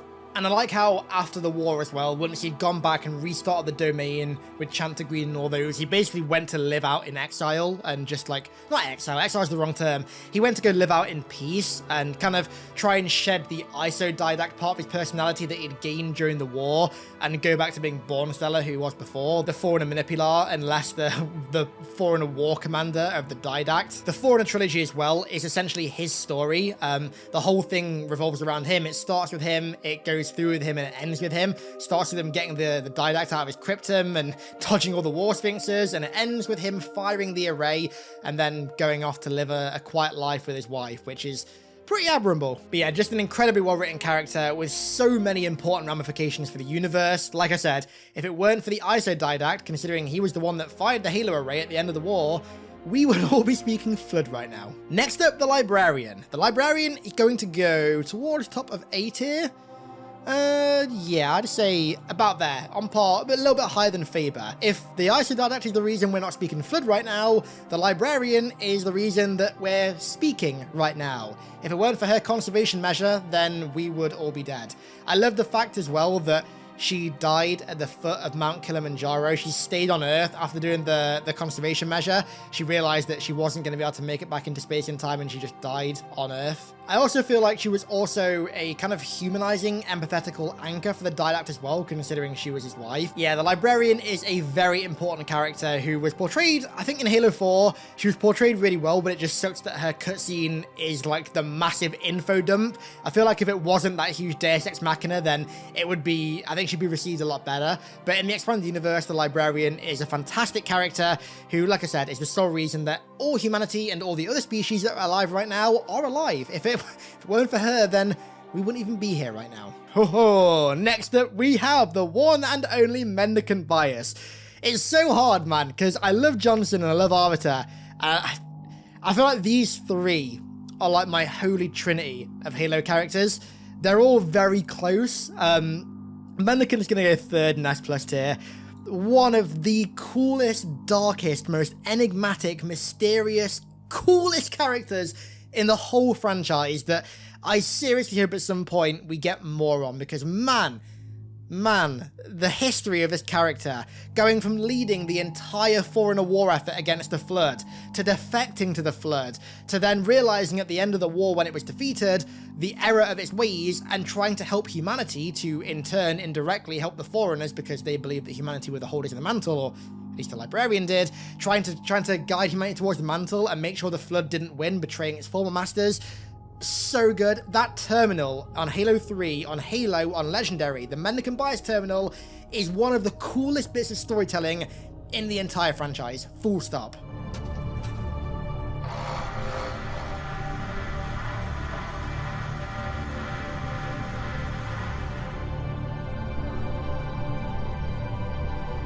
The fact as well that the tower that Citadel and Epitaph are in essentially acts as his tombstone, as his headstone in the vast desert that he's buried beneath on the Ark after his trial, is again just beautiful, beautiful environmental storytelling. As you all know, I could talk for weeks upon weeks on end about how good of a character Mendicant Bias is, but I'll leave it there. Needless to say, he is S+ tier. And next we have Offensive Bias. Now I guarantee in, say, a few years time if I was doing this, he'd be S+ tier, near the top with Mendicant Bias.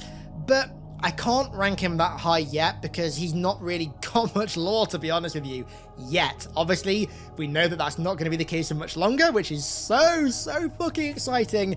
But for now, I'm going to put him right at the top of A tier. I really want to rank him higher, but I need to be reasonable because, like I said, he's not got much lore so far.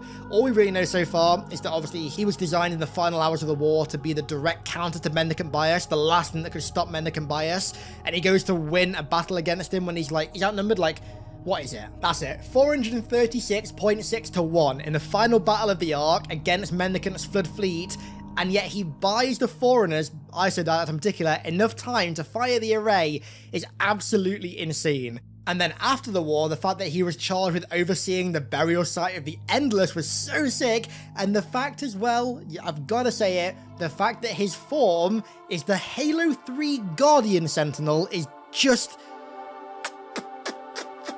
infinite chef kisses. Infinite chef kisses. I can't give that design enough chef kisses. The fact that that design is not only back, but it's offensive motherfucking Bias is just so perfect. I cannot wait to see his character get fleshed out more in future games. Oh my god. The thought that Offensive Bias may well be an ally in the next part of the story against the Endless. Please hurry up and make that story through 4.3. Please hurry up with it. I need that so bad. And then finally, we have the Warden Eternal, who's going to go at the bottom of C tier. I wouldn't say D tier, because I think his design is pretty cool, and his voice is really, really cool. I'm not sure who his voice actor is, but the voice for the Warden was really sick. Use all in the name of what's Cortana? Warden, don't. And his design overall was cool, having a hard light sword was sick. But his character in Halo 5 is just kind of like I don't know, just a barrier, really. I don't really have many thoughts about him. He's the keeper of the domain, which I guess is kind of cool, but that part of his character is never really fleshed out that much, besides in that one story from Halo, I think it's Tales from Slipspace, where Cortana gets into the domain. That's really the only story that kind of fleshes it out, and even then it doesn't do it much. So yeah, the Warden's kind of, I'm not really that bothered, to be honest with you. Jesus Christ, my biomass is melting in this heat, which means it's the perfect time to move on to the Flood. There are only really 2 Flood characters. There's, firstly, of course, the Gravemind, who is going to go into S+ tier. I'd say there. The Gravemind's introduction in Halo 2 is one of the best Halo cutscenes of all time. Back in the day, it was such a surprise seeing that, and honestly, even though it's not a surprise anymore, the kind of weight and gravity of not just seeing the Gravemind for the first time, but also the information that he's delivering is still so impactful nowadays. Your prophets have promised you freedom from a doomed existence. But you will find no salvation on this ring. Those who built this place knew what they wrought. Do not mistake their intent, or all will perish as they did before. It's such a shame that we only saw him once during the original trilogy, but his personality was written so damn well. I mean, Joe Staten, right? Joe is just a god of writing characters, and the Gravemind is another fantastic example. The fact that he speaks in, is it iambic heptameter or iambic pentameter, one of the two? Basically, he speaks in rhyme is really, really clever. That's such a cool way to write a character, especially one like of this kind of level of weirdness, right? Essentially a zombie Venus flytrap. And then, kind of on the same note, we have the one and only Primordial, who is gonna go exactly the same as the Gravemind. Those two are like one and the same in terms of their rankings. The Primordial is such a cool, mysterious character that's so damn creepy. I mean, the fact that he managed to get all those ancient humans to commit suicide by just speaking to them, that alone is like insane. That as horrifying. The fact as well that he's the final precursor is a major deal, or rather was the final precursor, and that he revealed that the precursors became the Flood purely to spite and get back at the Foreigners is such a cool twist in the Foreigner trilogy, and the fact that he's the one to deliver that information in such a creepy manner is so sick. The running theory right now that of all places, the Silent Auditorium is actually where he was put in that time capsule and killed, that just makes the Silent Auditorium even cooler. I have a feeling that theory is going to be correct, because the design of that kind of massive antechamber kind of room is similar to the description of the time capsule that they put him in the Fallen trilogy. So that just adds even more like love to that area for me. But yeah, the Primordial's character was pure eldritch horror diluted down into one character. Fantastically written by Greg Bear, has left so many ramifications throughout the rest of the franchise still, and is a character that I would love to get more of at some point. I don't know how the hell we'd ever get that, but I loved his style of character so much, and there's nothing that will ever come close to him again. And finally, possibly on the same note as that, I've put the Harbinger into the Endless category, but for all we know, she could technically be in the Precursor category. Maybe. Fingers crossed in the future we find out, but the Harbinger for now, gonna go in A tier. Okay, let's reorder these a little bit. She's going to go in between Faber and the Librarian in A tier. I'd like to put her higher, but she didn't get much fleshing out in Infinite, which was the point, to be fair, because obviously she's a member of the Endless, and the Endless are really mysterious, and we're not meant to know much about them. My only downside to her, well, major downside to her in Infinite, is that she died. I kind of wish she didn't die, honestly. I think that she should have lived. I would have liked it if maybe she teleports away or something at the end of a boss fight and she gets away. Like, I don't think Infinite needed to have us kill another boss at the end, and I feel like it would have been beneficial to have her be present when the Endless are freed, because that's the entire backbone of her character. She was freed so that the Endless could be freed, and although yeah, she's successful in her whole life goal of freeing the Endless from the persecution they received from the Foreigners, she was successful in it. I just feel like It would have been a lot more impactful if she was there when the Endless are freed, but she's not going to be. I really enjoyed a boss fight on a mechanical note. I thought it was a really fun encounter, to be honest with you. Obviously, the real boss fight wasn't the Harbinger, it was that chieftain at the end, but the overall encounter I really enjoyed. I don't love her, like, design physically, but I do like her armor, the shape of it, the color of it, and also the Reclaimer symbol in a helmet. That has got to mean something. I'm adamant it's got to mean something. I really, really hope that at some point they confirm her links to the precursors in some way, because I feel like they've got to be connected in some way. Like, she even looks kind of precursor. I feel like that's got to have been done intentionally to a degree. I thought the voice acting was really good. Deborah Wilson did a damn good job playing her. I really, really liked her voice. She felt really imposing and powerful. And Hear this, Forerunners. Your auditorium has fallen. The endless found. Your sins undone. Today we return. Funnily enough, like how in Rubicon Protocol, it said that whenever she speaks, it feels like you get this really unsettling feeling, like spiders crawling all over you or something. I kind of got that from her in game, which is really good. She feels like she's a member of this very mysterious and really intelligent species that have just been unleashed, and we don't understand at all, which I'm looking forward to seeing more of. Well, with her species, obviously not with her because she's dead, but yeah, Harbinger goes into A tier. I really enjoyed her, but I wish that she hadn't died, and I wish that we could have got more of her, because I felt like her character hadn't reached its fullest potential yet. And so I'm going to round this one out here because I'm melting right now. I'm not sure if you can see. There is my Halo character tier list. Let me know what you think of the rankings. There's actually nothing in D tier, I just realized. Not too surprised, to be honest with you. But of course, don't forget to do your own version of this tier list. The link to it is in the description, and let me know what your rankings are. We're ranking every single level from all the mainline Halo games. Halo 1, 2, 3, ODST, Reach, 4, 5, and Infinite. So it's going to be a big one. There are a lot of levels to rank today, so let's waste no more time and jump right in. So starting out, we have an absolute banger of a level that's going to go straight into S+ tier. 343 Guilty Spark.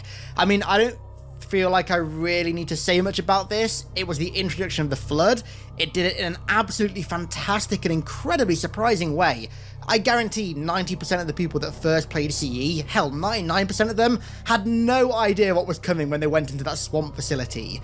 The whole reveal of the Flood was done absolutely perfectly. They built tension amazingly with the silence of the facility, and with the cutscene, of course, that built up to the release of the Flood.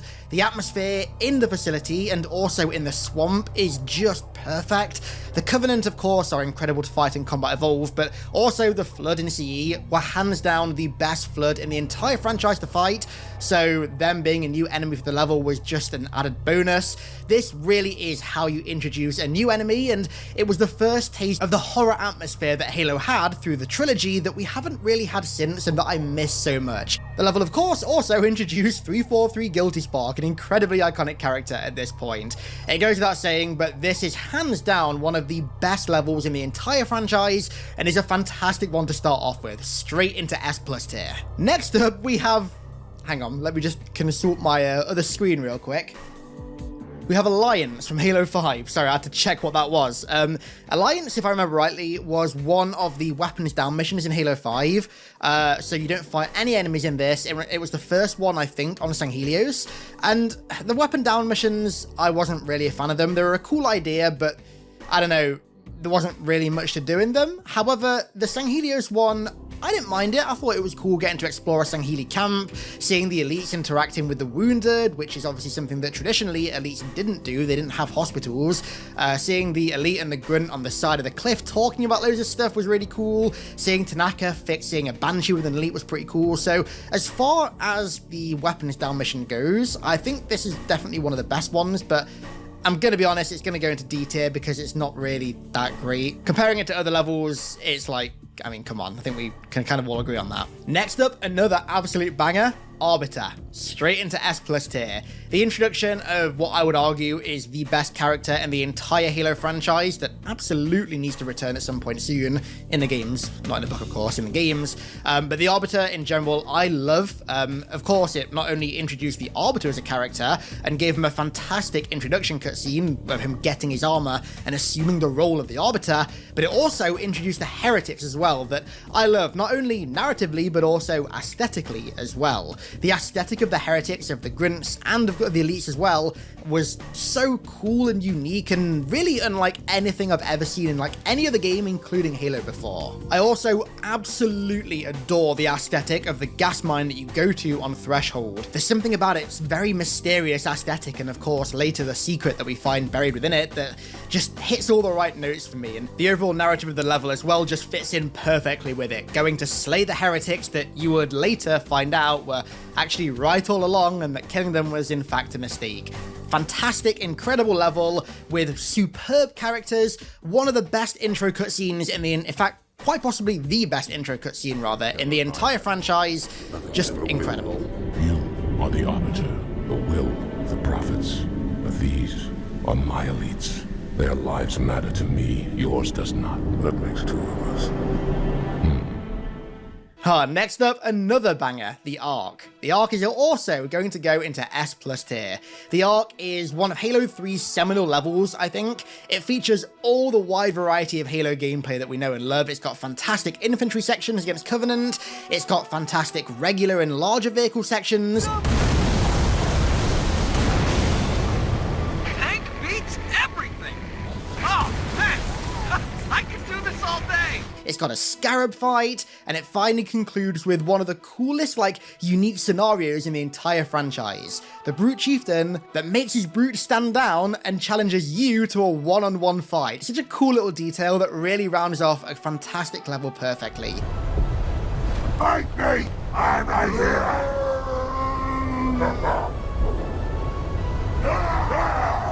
It's also got some fantastic soundtrack pieces in it as well. The moment when the Dawn comes in as well and blows everything away is so memorable. The Ark is hands down one of the levels in Halo that highlights just how fantastic and also dynamic its gameplay is. Brute ships, staggered line, shipmaster. They outnumber us 3-1. Then it is an even fight. All cruisers fire at will. Burn their mongrel hides. Next up, the Armory. I mean, it's a cool level, but I mean, I can't really rank it any higher than C tier because nothing really happens. My ass! The tram ride with Johnson getting to see Earth in Halo for the first time was pretty cool. And of course, Sergeant Guns was a Chad as well, right? But I mean, nothing really happens in this. It's just your typical Halo look at the green dots thing, which, don't get me wrong, I love, but compared to the other levels in the franchise, I can't rank it very high. Next up, we have Arrival from Halo 3, which is yet another fantastic introduction cutscene that introduces the story of Halo 3 and carries on from Halo 2 pretty damn well. Not gonna lie, the gap in between Halo 2 and Halo 3 can be a bit jarring sometimes, but Arrival did its best to kind of sum up what happened at the end of Halo 2 and carry into Halo 3. It's also fantastic seeing Chief and the Arbiter interact for the first time like they do, or rather for the first time as allies as they do. It's great seeing that interaction, but like I said with Armory, I can't really rank it any higher than C tier as well. It's gonna go higher than the Armory, if I can move it there we go. But I can't rank it particularly high because there are so many levels that just do so much better. Such as one of my favorite Halo levels of all time, Assault on the Control Room, which for me is gonna go, I'm gonna put it just a bit lower in S+ tier than 343 Guilty Spark. Assault on the Control Room is kind of like the Ark in a sense that it puts on display the true dynamicness of Halo's gameplay, how it's fantastic not only on foot, but also in light and heavy vehicles as well. But you know what? Assault on the Control Room gets an extra plus from me because it's a snow level, and snow levels are my absolute Achilles heel. I love them, and they were one of the biggest things that I thought was missing from Infinite. Assault on the Control Room is in such a comfy snowy valley that I just, every time I play it, love to just take some time to explore. And then also, as repetitive as they can be sometimes, the inner rooms and the cliff faces as well are really cool. I love how they all adopt that kind of circular shape, and they all have the exact same shape, but with some variations in the middle that make you fight through them differently, in particular on Legendary, not so much on normal or heroic, but definitely on Legendary. Honestly, even more than Silent Cartographer for me, I think, Assault on the Control Room feels like one of those fantastic exploration Halo levels. Even though it's mostly linear, I just love the feeling of exploring that Halo snowy valley. It's so comfy and I love it every time. I must have played that mission, God, 600 times maybe since I first played Halo 1, and the novelty of it has never worn off for me. I adore Assault on the Control Room, and of course the final cutscene is just the cherry on top as well, especially when you consider what it leads into. So Assault on the Control Room is firmly S+ tier, one of the best Halo levels of all time. Next up, a Halo 5 mission, the Battle of Sinayon. Gonna surprise you a little bit, but I'm gonna put this right at the top of A tier. Battle of Sinayon I thought was actually a really cool level, even though the narrative aspect of it was a little bit shaky with finally ending the Covenant, even though it was a Covenant remnant and there's always gonna be Covenant remnants, you can never truly end the Covenant, but it was a cool end to Julim Dharma's Covenant, I think, and honestly I really like the aesthetic and the visual design of Sinayon being this water town. It's very cool design. And of course, finally getting to fight alongside the Arbiter again after, at that point, what, 8 years it had been, I think, was so nice. Even though he was not present as much, he was still there. It was really cool fighting alongside him. Gameplay-wise, I'm not a fan of Halo 5's gameplay, so it doesn't really do much for me, and the objectives are a little bit repetitive, just taking out those guns, but overall, I enjoyed it. I like the underlevel section where you fight the hunters and you can knock them into the water. That was pretty fun.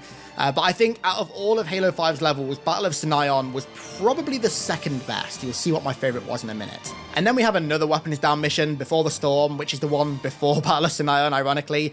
I guess this goes a little bit higher than Arrival because I think in this one, the Arbiter's present. And actually, from what I remember, I always remember really liking the color of the sunset on this level for some reason. And it's cool seeing all the like Arbiter ships in the sky as well. So I'm going to put it in D tier because I can't really rank these any higher than D tier, but it's going to go at the top of D tier. Now, as I said a second ago, Battle of Sinayon is probably my second favorite Halo 5 level. My favorite is Blue Team, which is on next level, which is going to go into S tier.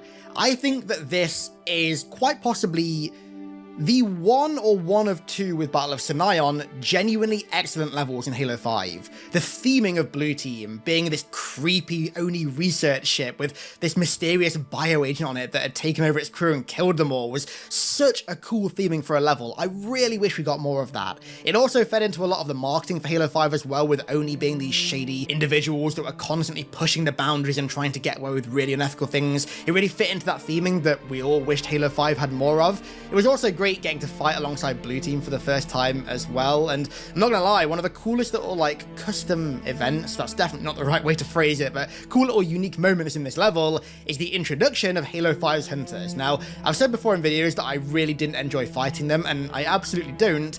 However, the way they introduced them in this level was nothing short of masterful. The slow tease of them as you're going through those dark hallways, almost giving the hunters a horror vibe to them, which canonically they technically should have compared to the previous games, and then their final introduction where you get to see the Let Golo coming together to form them, and then they start smashing on the windows, was such a good introduction. What an incredible way to introduce a regular enemy. As with all of Halo 5's levels, the gameplay is kind of meh because I don't really enjoy Halo 5's gameplay, but it goes into S tier purely because of how good the narrative and theming of this level was. Just absolutely incredible. I really wish Halo 5 had more of this. The braking.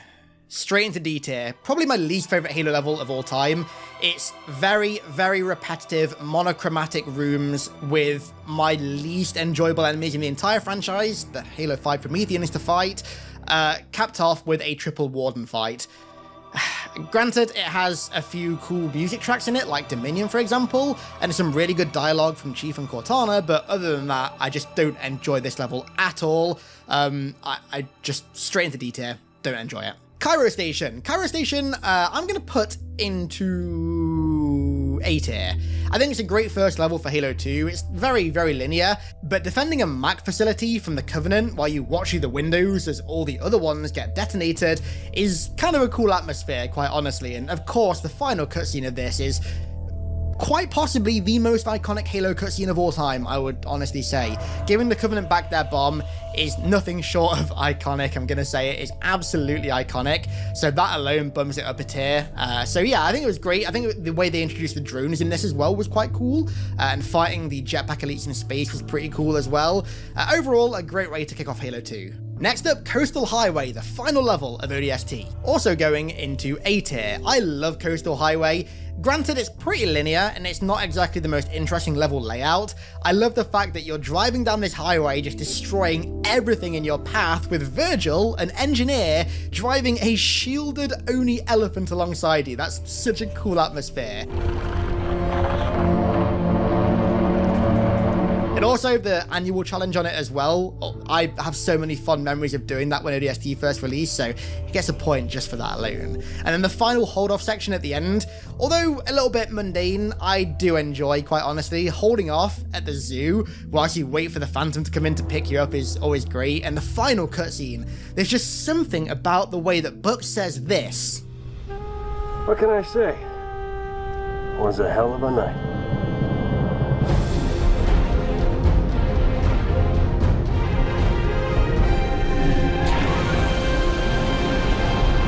That just every time, still to this day, gives me this massive cheesy smile, and every time I see it I'm like, oh man, this is why I love ODST. So for that alone, it's getting S tier. And as I say that, I realise I put it in A tier, so I'm going to bump it up to S tier. Next up, we have our first level from Halo Infinite, Command Spire. And this one's going to go into B tier, I think. It was nothing too special.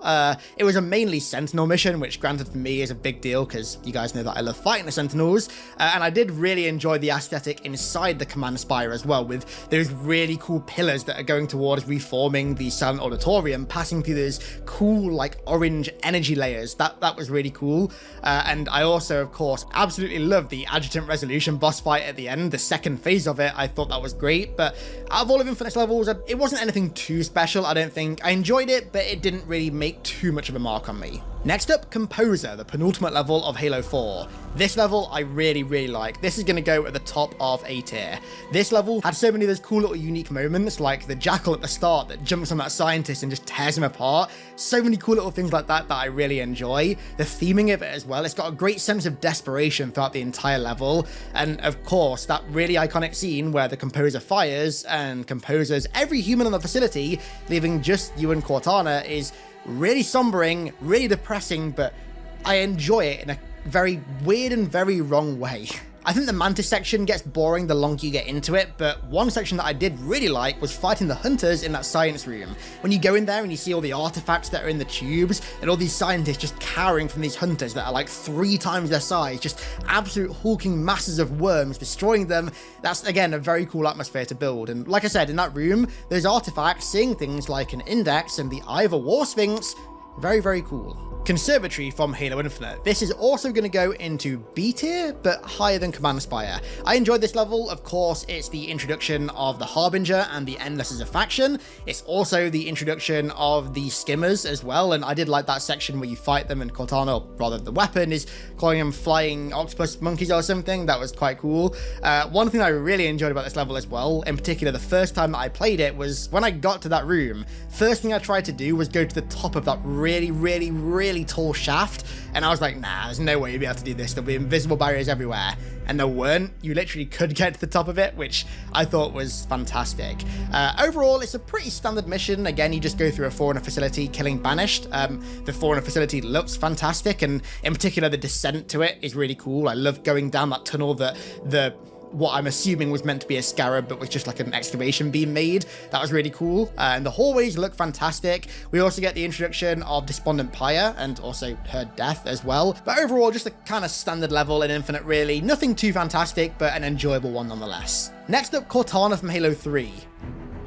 B tier for that one. I don't think Cortana is anywhere near as bad as people say it is. Even on Legendary, to be quite honest with you, I don't think it's anywhere near as bad.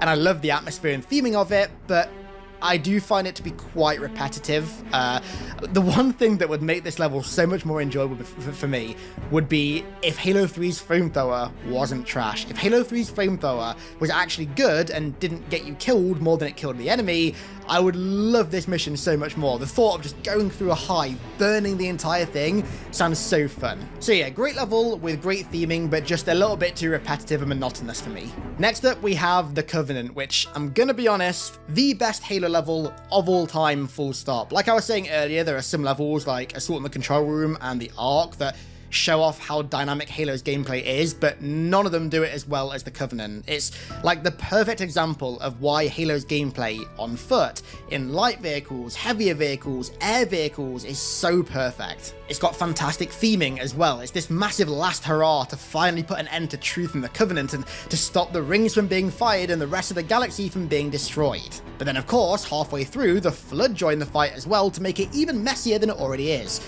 Then you've got the Scarab fight, the dual Scarab fight rather, with the entire build up to it, with the Halo theme playing, and then when they come down, it's just such a massive event. That entire run up to the Citadel is pretty much flawless to me. Like, I have so much fun playing that entire scenario still to this day, and the Scarab fight, the dual Scarab fight, is just the cherry on top. It also has some of the most iconic cutscenes and moments in the entire franchise as well. I mean, for the love of God, the Flood becoming allies, the first time that happened, I remember being just mind blown, and to be honest, to a degree I still am when I play this. That first cutscene where the tanks guide Chief and Arbiter is so unique. There is literally nothing like that in the rest of the franchise, and there more than likely never will be. And then of course, on the same note as cutscenes, we've got Truth's death, the most iconic cutscene in the entirety of Halo 3, easily. The Arbiter finally getting his revenge on Truth. Putting his blade through Truth's back is so satisfying to watch,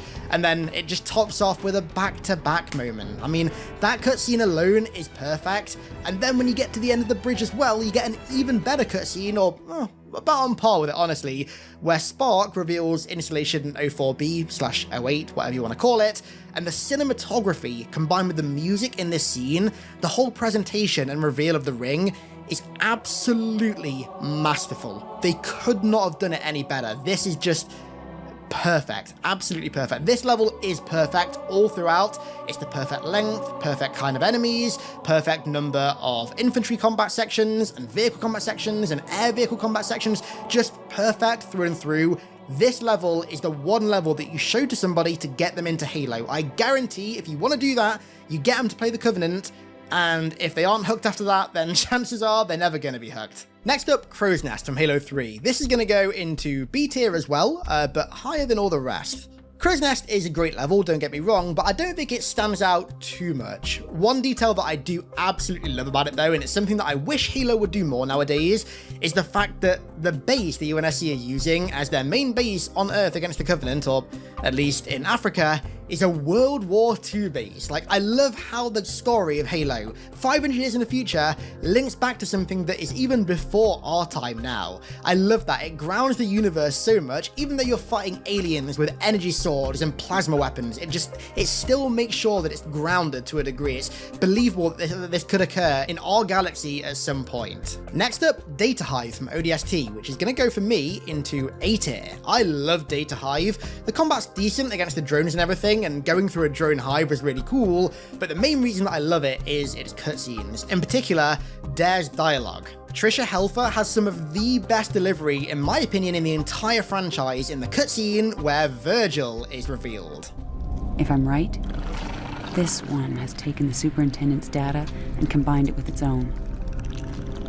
Everything we want to know about the Covenant, what they're looking for under the city, is right in here. The way she talks about him as this, like, kind of soft and weak, but at the same time, incredibly important asset that could literally win them the war. The delivery of her lines is just so good. It hits me every single time and just makes me love Virgil even more. What's wrong with you, Virgil? You trying to get me killed? Warning, hitchhikers may be escaped convicts. Dawn from Halo 4, the first mission, is going to go into B tier. Dawn's good, it works, it's, again, I don't think it's really anything special. I really don't like that quick time event where you punch the elite and throw them down the elevator shaft. It's so cliche, and it's, I'm not gonna lie, it's very 2012 first person shooter. I thought at the time it was bad, but now it's aged terribly. The reveal of the Covenant when the doors on the Dawn, or the windows open on the Dawn, is very cool, along with the reveal of Requiem as well. That's a very cool bit of imagery. Or we might be stumbled into and the fact that it kind of mimics Cairo Station and Pillar of Autumn with, I think they're called ticks, coming onto the side of the ship and letting the Covenant in is cool, but overall, it's kind of like a meh mission. It's nothing too special, but it does start Halo 4's story off well. Delta Halo, straight into the top of A tier. Another one of those levels with really dynamic combat. You've got light infantry, you've got light vehicles, heavy vehicles, fantastic level, but for me, the main selling points of Delta Halo are the music pieces used and the architecture design. I absolutely love Halo 2's stone Forerunner architecture and how it deviates from the typical metal, chrome, silver, kind of ancient, dusty, grey metal facilities. It's such a nice change of pace, and it gives off a completely different vibe to the rest of the Forerunners. It still feels completely Forerunner, but at the same time, completely different to everything that we've seen before. It's also one of the most fun levels to break out of and explore as well, which it technically shouldn't get a point for, but it's definitely getting a point for that. I love Delta Halo. It's one of my favourite Halo 2 levels, and back in the day, it was the level that I think, alongside Uprising, I replayed the most, and for good reason. Next up, enemy lines from Halo 5, and I'm going to be honest, I can barely remember this. It's going to go into C tier. It's the one with the Kraken, that's all I remember, and the Kraken was such a massive letdown. We've been wanting a Scarab fight again since Halo 3, and we'd never had one, and when 343 started teasing the Scarab in Halo 5's marketing, everyone was like, oh my god, it's going to be the next Scarab. But it kind of just ended up being an even lamer version of Halo 2's Scarab. It just kind of stands there, and you jump on it from the Phaeton, shoot the core and jump out. It's very, very, very mid. Nowhere near as fun as the Scarabs, and that's definitely the level's selling point, I think. That's the most unique thing about it. Other than that, you just kind of kill Covenant. It's just standard procedure. Next up, we have Halo 3 ODST's Epilogue, which is going to go into B tier, around there, I'd say. It's obviously not a playable level, so I can't rank it too high, but I still love this level / cutscene.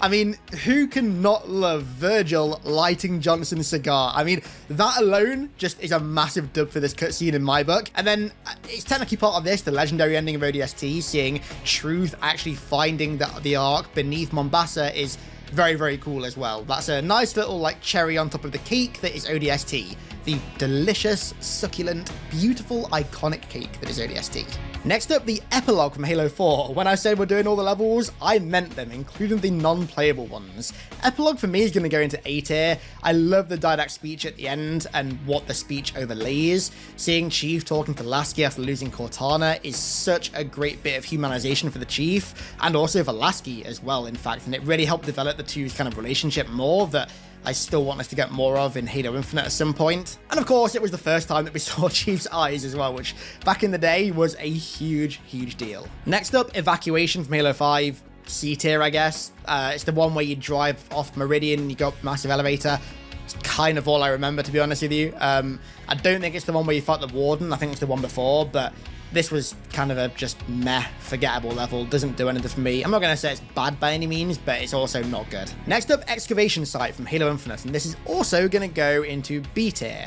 I had some real trouble with this the first time that I did it on normal, believe it or not. I found it really difficult for some reason because of the shade turrets, but overall, I enjoyed this level, I guess. Remember, in Infinite, they're not really levels, technically, they're just playable sections, but they're classed as levels, so we're going to talk about them.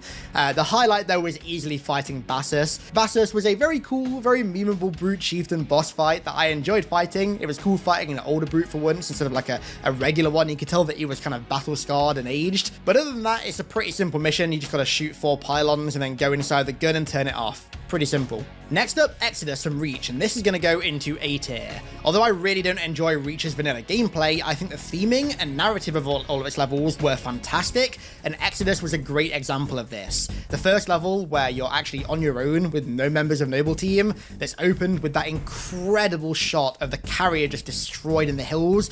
Beautiful cinematography. I also love the cutscenes in this as well, and the whole saving civilians theme kind of really grounds the experience and make you realize that even though you are like 1-ton billion-dollar super soldier, you've still got to protect the little guys. You've still got to protect the civilians, the ones that can't fight back, and this level put that forward perfectly. Welcome to the Bullfrogs. Floodgate from Halo 3. This is going into S tier. absolutely incredible atmosphere. Honestly, I'm a sucker for backtracking levels. I love levels where you go back through the previous level, but there are certain things changed to make it feel different, and Floodgate is the fantastic epitome of that. I also absolutely adore the introduction cutscene of the Shadow of Intent. What an incredible cutscene. Hail humans and take heed. This is the carrier, Shadow of Intent. Clear this sector while we deal with the flood. And fighting alongside elites for the first time as Chief is just incredible. My brothers, I fear you bring bad news. My charity has fallen, become a fetid hive. The fleet has quarantine been broken. This single ship broke through our line, and we gave chase. We had a fleet of hundreds. Alas, brother, the flood, it has evolved. Next up, Forerunner from Halo 4, and this is going to go at the bottom. No, actually, top of C tier. Forerunner, I do like at the start when you're in the center of Requiem and you can see all the portals and stuff. I think that shot is really, really cool, but the actual gameplay and narrative of the level is really repetitive. It's just a go do 3 things level, pretty much. The only highlight of the level for me is at the end when you finally awaken the Didact and his introduction cutscene, which I absolutely love. And then I do like the Ghost Escape as well, but broadly speaking, it's kind of meh, at least from a gameplay standpoint. Foundations from Infinite. This is going to go into B tier as well. I like Foundations quite a lot.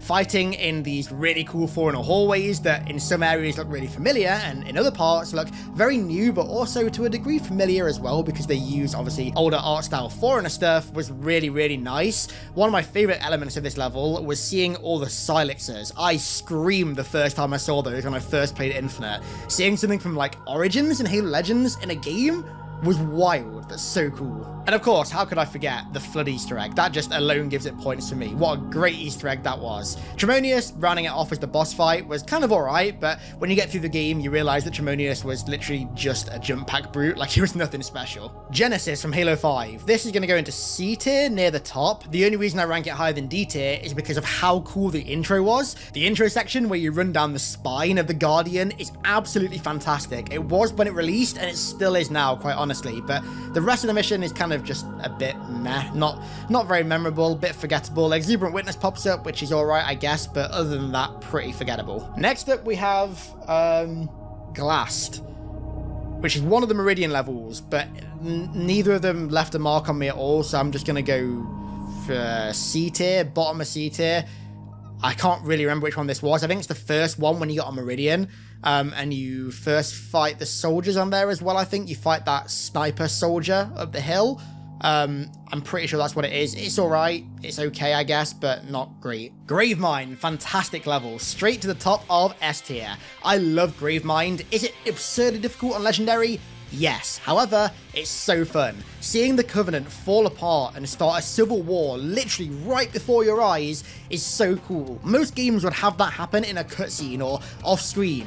You literally see it happen right in front of you. The race through High Charity to get to truth before he takes off is fantastic. It always feels really tense, but also really fun at the same time. And of course, blow me away in that final section. Absolutely I love it so much. I always, still to this day, do sit back and just watch the brutes and the elites fight each other in that final room whilst Blow Me Away plays. I found that song in, of course, 2004 because of Halo 2, and it's still in my gym playlist to this very day, so that goes to show how much I love it. And Gravemind, I mean, like I said, the theming of it is fantastic. Seeing the Covenant fall apart before your eyes is great, and it rounds out with a fantastic cutscene as well.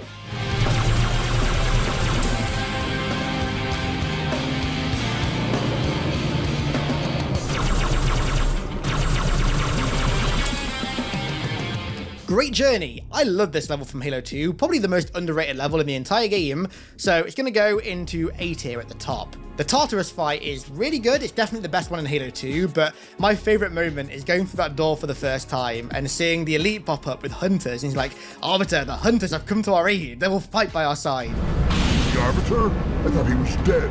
Hold your fire. The hunters have come to our aid, Arbiter. They will fight by our side. That still to this moment gives me chills, and every time I get into that prison room, I always to this day release the hunters first and just watch them go wild on the brutes in there. Oh, and also fighting alongside Johnson, who's in a goddamn scarab, never, ever, ever gets old. Guardians from Halo 5, again, C tier. I kind of like the idea, actually, of the open area at the end, where you have to go and destroy 5 things. I forgot what they're called, but you can do them in any order. That was a cool idea, but the gameplay in Halo 5 just lets all the levels down for me. The level really is just 2 areas, that open area and then the final survival area where you just go around the grav lifts, which again was decent, I guess. One thing I do actually really like about this level is that little prison at the start where there's like elites, there's hunters, there's knights, there's crawlers. That was a very cool little touch at the start. I like that, but broadly speaking, Guardians was kind of like a meh mission. But what wasn't a meh final mission was Halo from Halo 3, firmly into S+ tier. It could have done with the Covenant, I think. I would have liked it if there was some like stray Covenant to fight in the level, which is why it's not the top of S+ tier. But that said, I love fighting Halo 3's Flood. I think they're really satisfying, and the Warthog run is just so damn good on that level. It's so replayable as well, because based on what difficulty you play it on and how many people you've got, you can use different vehicles. There's the Warthog, there's choppers, there's a mongoose, there's ghosts if you want to do annual. I couldn't find that speaker. Just so much replayability in that final section alone. And also, even though the boss fight, not really a boss fight, isn't that great, I'm still happy that we were the ones to take down Guilty Spark, especially after what he did to Johnson. Kick his ass. If that had been done in a cutscene, it would have felt far less impactful. I also adore the cinematography, both in the control room and also at the end as the Halo fires and tears itself apart. Just masterful. Where are you going?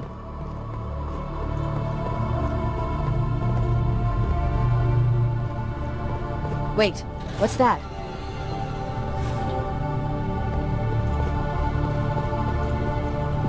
And then we have Halo from Halo 1. This is going to go into A tier, around there. I am actually not as big of a fan of Halo from Halo 1 as other people. I kind of wish there was a bit more to do in the open areas, but that said, I still absolutely love just driving a Warthog around those really comfy Pacific Northwest fields. They're so nice, the ravines, the streams, the cliff sides, the waterfalls. Just this level wins purely on its aesthetic and its atmosphere of the natural world.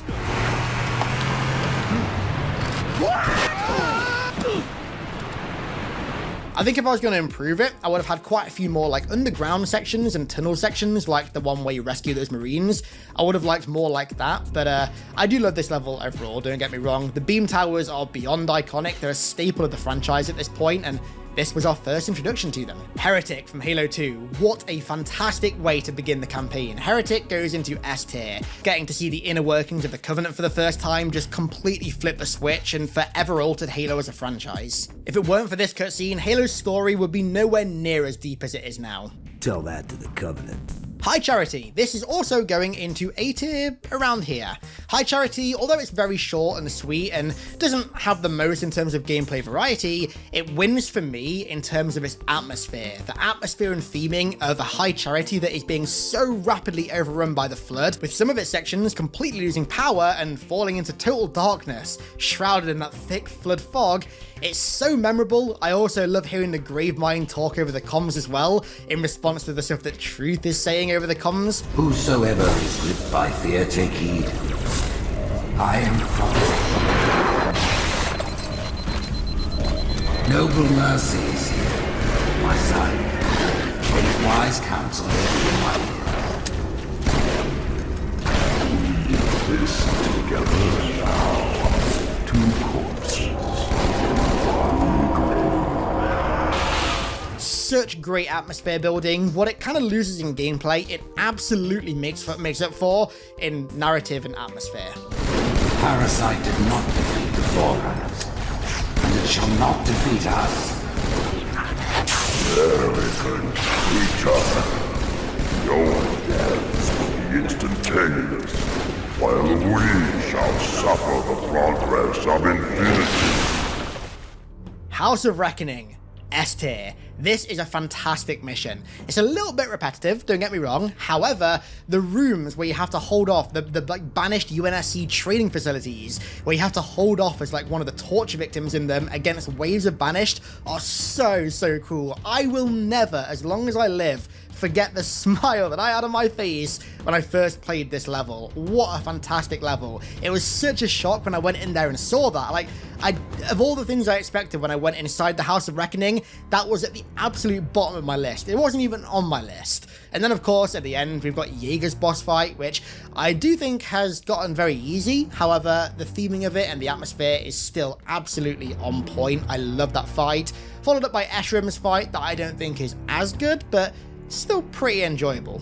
Infinity from Halo 4. Infinity is going to go into A tier at the bottom. I really like Infinity in Halo 4, quite honestly. The build-up to actually finding the Infinity and meeting humans for the first time, at least for the first time for Chief in, what, 5 years, is really, really cool. And I just find that the jungle sections in particular, the way that they present the Prometheans specifically, has just such a great atmosphere. This one section here, with the really thick fog that forces you to use Promethean vision to reveal all the Prometheans, is really, really cool, and I kind of wish Halo 4 had done more of that. Making Promethean vision actually useful in the campaign like this would have been a really great touch that I think would have helped to build the atmosphere. Also, the music that plays during the tank run, especially at the start of it, where Cortana's like, "Show these Spartans how it's done, Chief," always sends chills down my spine. This is Pelican 595. We have the Chief on board and are outbound for Rally Point Alpha Sierra Foxtrot.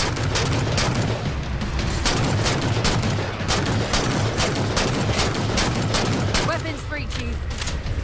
Let him have it! We're good to go, Chief. Show these Spartans how it's done. Every time. It did in 2012, and it still does today. I really like Infinity, and of course, how could I forget as well, the Mantis section at the end with the Mantis theme playing is really damn good as well. Keys from Halo CE. This is going to go into, I'd say, top of B tier. I really like Keys, but it's a little bit too short for my taste. I would have liked to have gone around more of the Truth and Reconciliation now that it was over and with Flood. Although I did really like going through the canyon again, but this time with it flooded with coolant. That coolant has always looked so satisfying to me ever since I first played Halo 1. Don't ask why, that's a very strange thing to say, but yeah, overall, I like Keys. Of course, it has the iconic punching Keys in the head cutscene that will never get old to watch for sure, for better or worse. It was a good end to his character. It's also a very horrific way to send his character out, now that I think about it. I kind of wish I could remember what I first felt when I did that, when I first played Halo 1, because punching the captain's head in like that was not how I expected him to go out. Oh yeah, it's also the first time that we fight the Spec Ops Covenant in Halo 1 as well, that I absolutely love. Kikawani Station. This is going to go into B tier as well, around the top. I like Kikawani Station. It's a cool, like, specifically Banshee level, which Halo's never really had before. It's kind of the only one, now that I think about it, which is cool. But the Scarab fight was kind of meh, because it wasn't dynamic at all like Halo 3's were.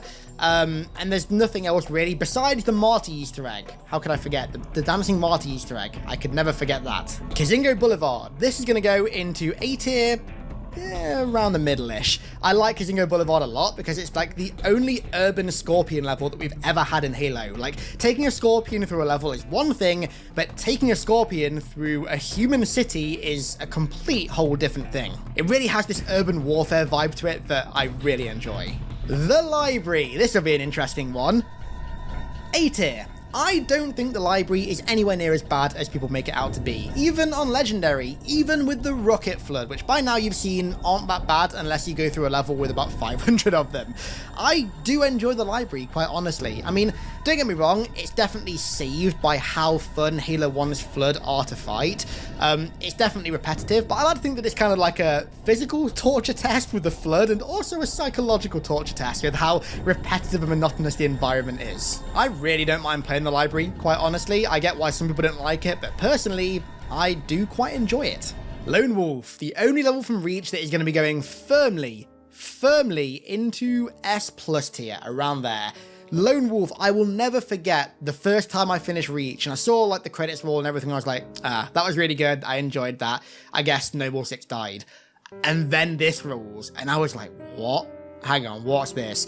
This was the absolute perfect way to round out Reach's story. Bungie could not have ended it any more perfectly than this. All those feelings of desperation and survival that were in the campaign just come to a head in this level. This is the ultimate test of your abilities, and it's the ultimate sacrifice that Noble Six has to make sure that the Pillar of Autumn gets off, and of course, the rest of Halo happens and the Covenant ultimately get defeated.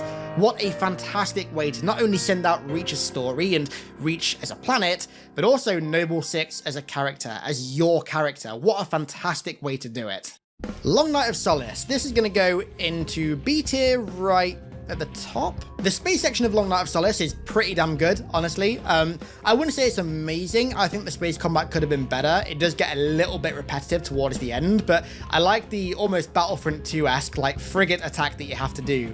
The intro section on the beach is kind of meh. The theming is good, but the gameplay, like all of it with Reach for me, just doesn't really do much. Although I will say boarding the ship at the end and having to say goodbye to George in the way that you do, that is kind of heartbreaking still. That still hits. Seeing UNSC ships getting torn apart through the windows of the ship that you're actually on, and then at the end, when you think that George has made the ultimate sacrifice to save Reach, and you think that you basically won the battle now, hearing slip space rupture detected like 17 times by Auntie Dot, it hits hard every damn time. Like I said, the strength for me of Reach's missions are the theming and atmosphere and narrative, and Long Night of Solace absolutely delivers on that. The Maw. I love The Maw. The Maw is a fantastic final level, and it's going towards the top of A tier.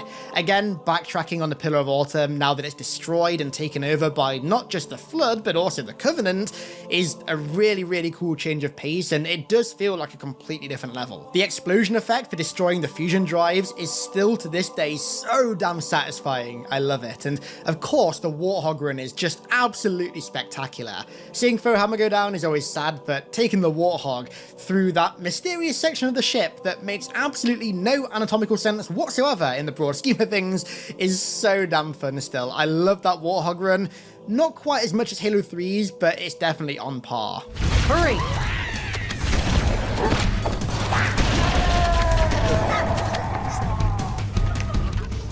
Meridian Station from Halo 5. This is going to go into D tier as well, about about there I think. It's another one of the weapon down missions. In fact, it's the first one. I guess Governor Sloan was cool, and it was cool getting to wander around like a little village of what were essentially outer colonists / insurrectionists, but other than that, doesn't really do much for me. The objectives aren't particularly interesting, and it's over rather quick. Metropolis. Metropolis is also going to go into A tier around, I'd say, there. Around there.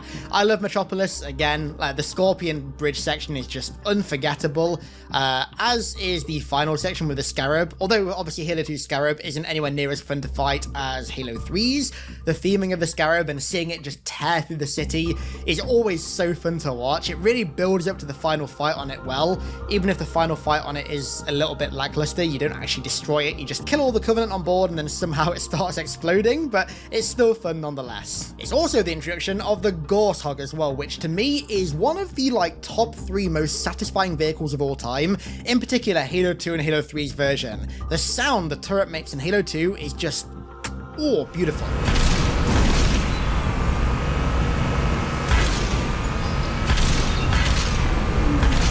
And then, of course, Steve Vai's Mjolnir mix. I don't think I really need to say any more, do I?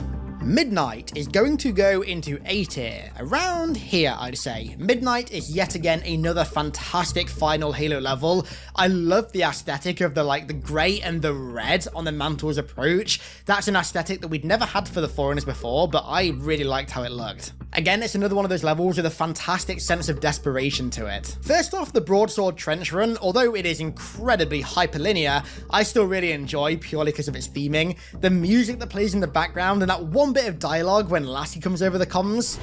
Only one gun left. Copy, Cortana. Weapons. Prepare firing solution. We promised to get the Chief inside that ship, and I'm not about to let that man down. Whew, that will never fail to give me chills. And then once you get inside the Mantle's approach, that sense of desperation with Cortana falling apart in your head with the rush to stop the Didact from composing Earth is always so heart-pounding. In particular, when you plug Cortana into the pedestal for the last time and that music plays that I'm not sure what track it is. It might be part of 117, I can't remember, but the track that plays towards the end of that bit where you have to go around all 3 pedestals, I think it's just after Cortana dies actually, or gets disintegrated. That music, oh my god, the last one that you go to, I literally never die on it, because the music, it's like Doom, the music makes me feel invincible. You should insult the Didact. Hey, get shit in range! Once the barrier... Get the nuke in there fast!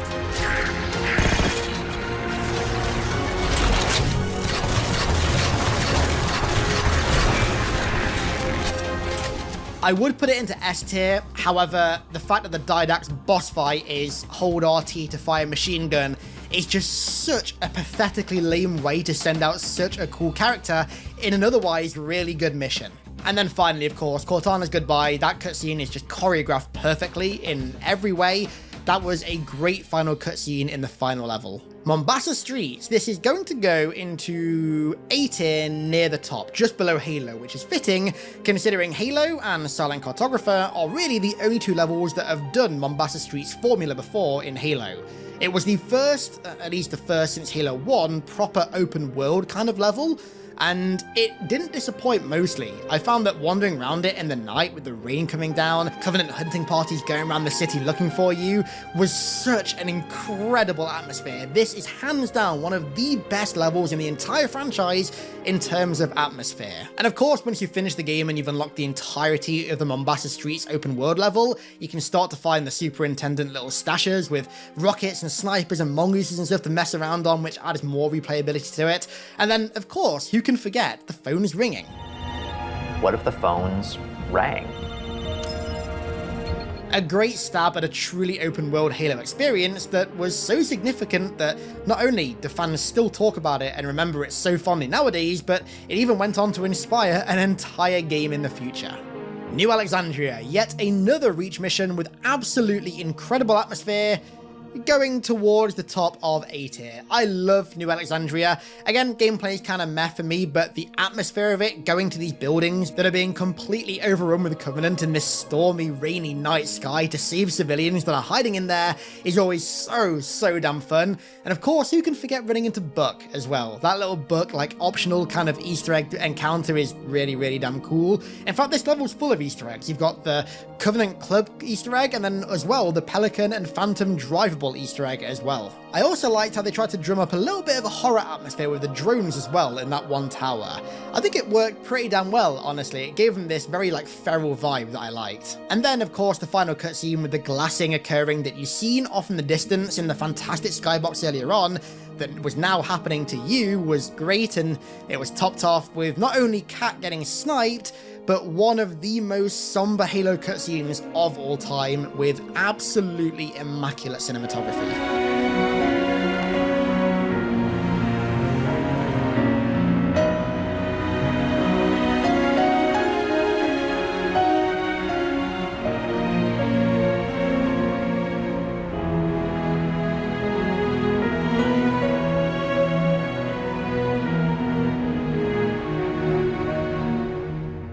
Next up, we have Nexus from Halo Infinite, and Nexus is gonna go... ooh, mid to bottom of A tier. I really like Nexus, but the reason that I liked it was mostly because of its callbacks to, specifically, some of my favourite parts of Halo 2. Nexus as a level felt kind of like a homage to Halo 2's Delta Halo sections, in particular Sacred Icon and Quarantine Zone. When I first opened the hatch and saw that massive pipe that you jump down, like in Sacred Icon, oh my god, I wish I could have taken a picture of that smile, because I was so happy. And then when you get to the bottom of that really cool little homage, you then get to another one. You get to a very similar gondola section to the one on Quarantine Zone, albeit A little bit less tedious because it's nowhere near as long. I'm pretty sure when 343 designed that, they were like, right, we like what Bungie did with that gondola, but let's not make it quite as long. Let's tighten it up a little bit. And they did, and I really enjoyed it. And then the final room where you see all the spires beneath the hologram of Zeta Halo looks so cool. And I love that section at the end there where you get all the little callbacks to previous games. Hearing the Pete Stacker as Captain Keyes again was just something else. Good luck, Master Chief. Who was that? Captain Jacob Keyes. The Pillar of Autumn was his ship.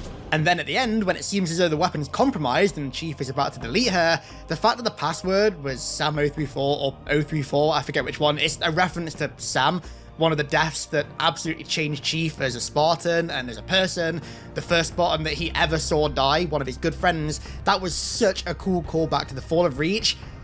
What a honestly fantastic mission, even though its main basis is like homages and callbacks. I still think it handles them really tastefully. It definitely is fan service. I'm not going to pretend that it's not, but it doesn't feel like overt fan service. It feels like it's done in a tasteful manner, which I really appreciate. Yeah, I really enjoyed Nexus.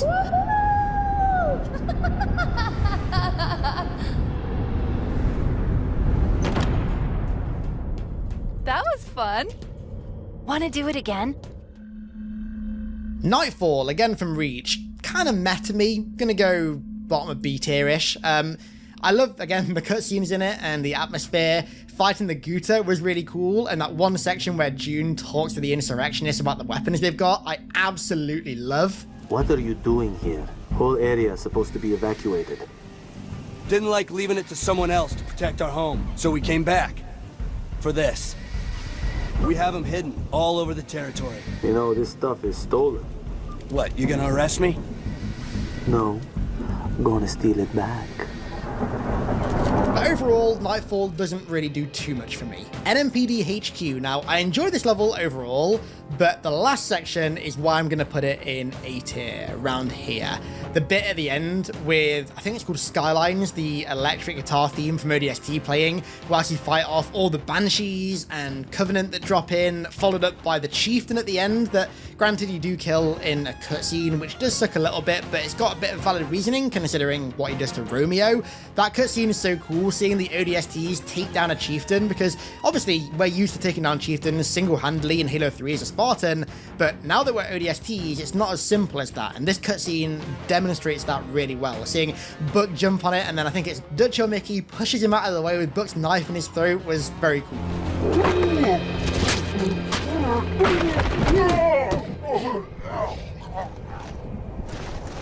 Get this thing off of me. Noble Actual, they're gonna go in B tier near the top. Great way to open up Reach, not really much to say, but the way that they introduced each member of Noble Team individually back to back was really cool and really helped set up their unique character archetypes as well. Only Alpha Site from ODST. This is going to go into B tier, around the middle. I really like the bridge section at the start, but after that it just kind of becomes a normal Halo level with no real standout elements to it. I do like the rooftop jump pack brute fight as well with the NMPD Pelican that comes in that looks really cool, and the final cutscene where they blow the tower is sick as well, but other than that it doesn't really have any standout moments. It's a great level, but it's nothing too special. Only Sword Bees. This level is probably my least favourite Reach level overall, to be honest with you. It's going to go at the bottom of B tier, I'd say. I don't dislike it by any means, and I like the kind of rush to the top of the tower at the end of the level, but the start and middle of it are kind of meh. The Warthog section is alright, but again, nothing too special, nothing that makes it really stand out above other levels with Warthog runners in it. My favourite bit has got to be rallying up with Noble Team when you get inside the tower. I do like that moment where you're all fighting as a squad to get to a meal on the roof. That's cool, but other than that, and of course the fact that everyone used to use the target designator section to farm credits back in the day with commendations, other than that, it doesn't really do much for me. Oracle. This is going to go at the bottom of A tier. I absolutely love the Heretic Leader fight in this and all the Heretic Leader cutscenes. His character is severely underrated, and this is his level. I wondered who the prophets would send to silence me. An arbiter. I'm flattered. He's using a holodrome. He must be close. Come out so we may kill you. Get in line. But there's too many sections where the pacing is just ground to a halt, like the elevator, for example, and then the room after the elevator, where you just stay in the same room as enemies spawn around you all the time. It's a good job that I enjoy Halo 2's gameplay a lot, because if I didn't, this level would probably be rated a bit lower. But the music in it, the theming of the entire lab, and actually as well, the reveal of the Flood I really like. How you can see them fighting the heretics in the fog beneath the floor before they jump on you. All fantastic. It's just it doesn't have very good pacing. That's the only issue. Osiris, or Kamchatka, I forgot what it's called, the first level of Halo 5, kind of C tier to me. Not the bottom, but like, I'd say about there maybe. It's alright. It's okay, I guess. The only real like cool thing I can remember about it is the fact that you can have that, if you save that elite at the end that's fighting up the hill, he'll become friendly and he'll fight with you as you go up the hill, fighting the Prometheans. That's really cool, but other than that, doesn't really do much for me. Outpost Tremonius. Now, I'm going to put this in B tier. It's not exactly a massive level, you just kill a bunch of Banished on the platform to clear it for the pilot, but there are a few things that I do really like about it. Firstly, of course, the tank gun. The now iconic tank gun is really dope. The fact that that's there helps, and I also love that airstrike Easter egg as well. There's also a little secret floor in a room that is very well hidden. If you come out of the Banished base and go right back on yourself, it's hidden away in like a little crevice at the back of the cliffside, and there's an elite zealot in there that's camoed, that's guarding an upgraded heatwave that I love that kind of like hidden room Easter egg kind of thing. That's great. And then of course the fact that there is the first Spartan core on this level that you unlock. And when you unlock your first Spartan core, you get an achievement called a Hidden Experience, which I'm still blown away by. That alone gives it points. But yeah, Outpost Tremonius was a cool entry to like the open world, or rather it was a cool first look at Infinite's open world, because it wasn't exactly open world.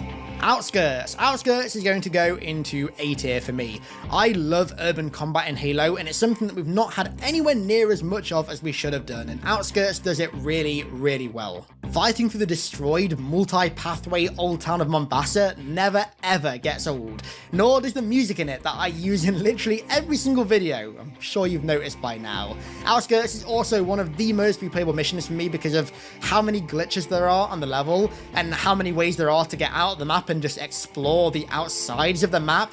Again, as a kid and still now, I spend so much time just wandering around the rooftops of Outskirts, taking in the different areas of the map. It's a very cool level, and I also really enjoy the ghost/warthog section at the end through the tunnel. It's a kind of unique way to do a warthog run-esque kind of section of a level. The package. I do really like the package quite a lot, purely because of its atmosphere. The ominous orange sky with the destroyed Oni facility and also the secret base have this really cool kind of like elite vibe to it. So I'm going to put the package in B tier, around the middle point. I really like it. The Scorpion section is good, although the areas are a little bit too narrow for the Scorpion, so it tends to get destroyed quite quickly, but I really, really enjoy fighting through the sword base again, finding the secret base underneath it where Halsey is, and defending it. And who can forget the Bungie tribute room Easter egg? Their final thank you and goodbye to the community in the form of an Easter egg room that you can get into that is just filled with OG community references was a great, great touch. Pelican Down from Infinite. This is going to go into C tier. I'm sorry, like I don't dislike it, but it's pretty repetitive going from like tower to tower to tower. Even though the engagements are really fun, it is very repetitive. I'd put it in B tier ordinarily, but it's weighed down by how bad the boss fight is. Hyperius and Tavares' boss fight is a massive letdown, to be honest with you. It's a huge, absurdly large difficulty spike when you get to it, and there's not even like any cool cutscene before, during, or after it to introduce and characterize the enemies either, which sucks considering Hyperius in particular has Locke's helmet on his shoulder. We could have done with some more characterization for that, but overall I think it's an okay mission. The cutscene at the end is pretty good where Chief talks to the pilot, but other than that, kind of meh. Pillar of Autumn, the first ever Halo level, ever. I'm going to stick it into A tier near the top. It's a fantastic escape mission from your ship. Seeing this massive, hugely powerful human ship going down in flames as you flee it at the end is fantastic, and fighting with the Marine for the first time is obviously so memorable. What the hell are you doing? It's very linear and at times quite claustrophobic, but it kind of needs to be considering what it is. At the end of the day, you are like a 7-8 foot tall super soldier in a ship full of people that are 6 foot tall, so everything is going to feel a little bit claustrophobic. Prepare to drop. The first cutscene of Halo 3 ODST is going at the top of S tier. What a fantastic, incredible first cutscene. I will never get tired and never stop getting chills from the first drop. It's just so satisfying to watch. Troopers, we are green and very, very mean.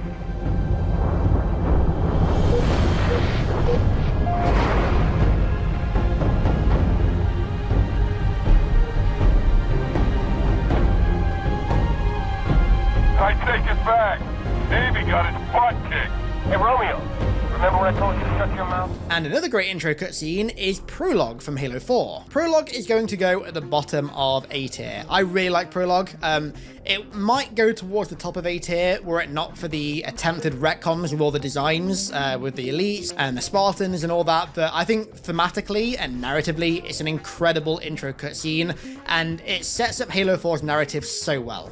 Quarantine Zone. I really like Quarantine Zone. It's going to go around mid A tier, I'd say. I love fighting the Sentinels so much, in particular, the Enforcers. I also love the Artas cutscenes in this as well. The first one and the second one, both fantastic.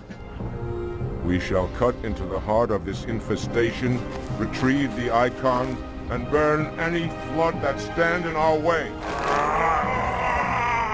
The parasite is not to be trifled with. I hope you know what you're doing. As the first vehicle Sentinel level, I think it's really, really damn good. In fact, the only vehicle Sentinel level in the entire game and franchise. It's just weighed down a bit by the 5-minute long gondola at the end where you just don't really do anything. You just stand still waiting for the flood to jump on you. Were it not for that, I'd definitely rank it higher because the final cutscene as well is incredible. The final moment where the Arbiter realizes that Tartarus isn't just being an asshole to him, he actually does want to kill him and he wants to destroy his entire race is a completely seminal moment for the franchise and for the elites, and it's a huge turning point in the entire story of the trilogy. Reclaimer from Halo 4. The idea is really cool, going on a huge version of the elephant. I love that. That was very cool, but I found the encounters pretty boring for the most part. The only cool moment really for me is at the end when you actually meet Sergeant Stacker again. There's a Sergeant Stacker Easter egg. When you get out of that Forerunner section and there's another tank section, one of the Marines is Sergeant Stacker, which is pretty cool.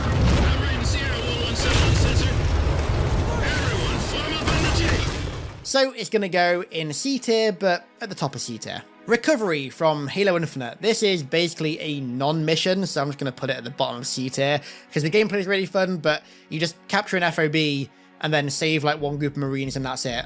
It's, I guess, your introduction to the open world, but that isn't what the level is. The open world is a beast in and of itself. It's not Recovery. Recovery is just like a little sample of what there is in the open world. And to be honest, half of Recovery is just the weapon talking you through the map and the objective list that you can't even skip, which is really annoying on replays. Regret. I love Regret, even though on Legendary it's basically impossible because of the Jackal snipers.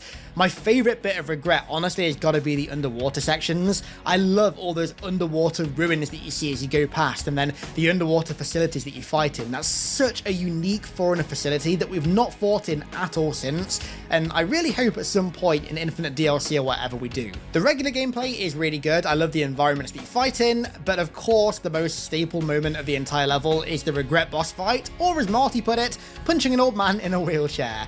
I don't dislike the Regret boss fight that much, but at the same time it's not exactly anything too special. The bigger threat are the Honor Guards rather than Regret himself, so I'm going to put Regret in A tier, but near the top, so about there I'd say. Next up, Repository from Halo Infinite. This is going to go at near the top of B tier, around there I'd say. Repository, for the most part, gameplay-wise, it's just hallways. It's kind of what Infinite suffered from in its linear levels, where they feel very repetitive, like very, very repetitive. And Repository was like that. However, I will say I loved the destruction of Doizak cutscene. That was really cool. And we also got to see Cortana's attack on Earth and how she basically destroyed Sydney, at least, if not more of Australia. That was a cool moment. But I don't know, gameplay-wise, it's just kind of alright, I guess. Requiem from Halo 4. Now, I love the intro area, the first area of the level when you're in that cave with all the destruction from the Dawn and also the Covenant ships. The atmosphere and the colours of that room are fantastic. But I think the rest of the level is kind of meh, honestly. I think Requiem looks decent, but it doesn't exactly give me the same feels that walking out onto Alpha Halo for the first time did. And I think the gameplay areas on it are like, alright, there's a bit of a Banshee section, but that's kind of the only major area. So I'm going to put Requiem into about low B tier. What's this one called? Reunion. Oh, that's where Blue Team and Chief go to Genesis. Okay, Reunion, I'll pass, thank you. Bottom of C tier. The only thing I can really remember about this is that really cool Easter egg where you punt the grunt off the side and get the skull. That's cool, but everything else about that mission is kind of like... Oh, one other thing. That cave that you spawn in the second half of the level, I always loved the design of that cave. I don't know why, I just found it really comfy. I love that, but other than those two things, it's pretty forgettable. The road. This is going to go towards the bottom of B tier, I'd say. It was cool to have like almost an entire level dedicated to just a Warthog run kind of thing, with a lot of choices in kind of what vehicle you could take. You could take a Warthog or a Chopper or a Wraith or a Scorpion or a Mongoose or Gungoose or anything like that. I like that.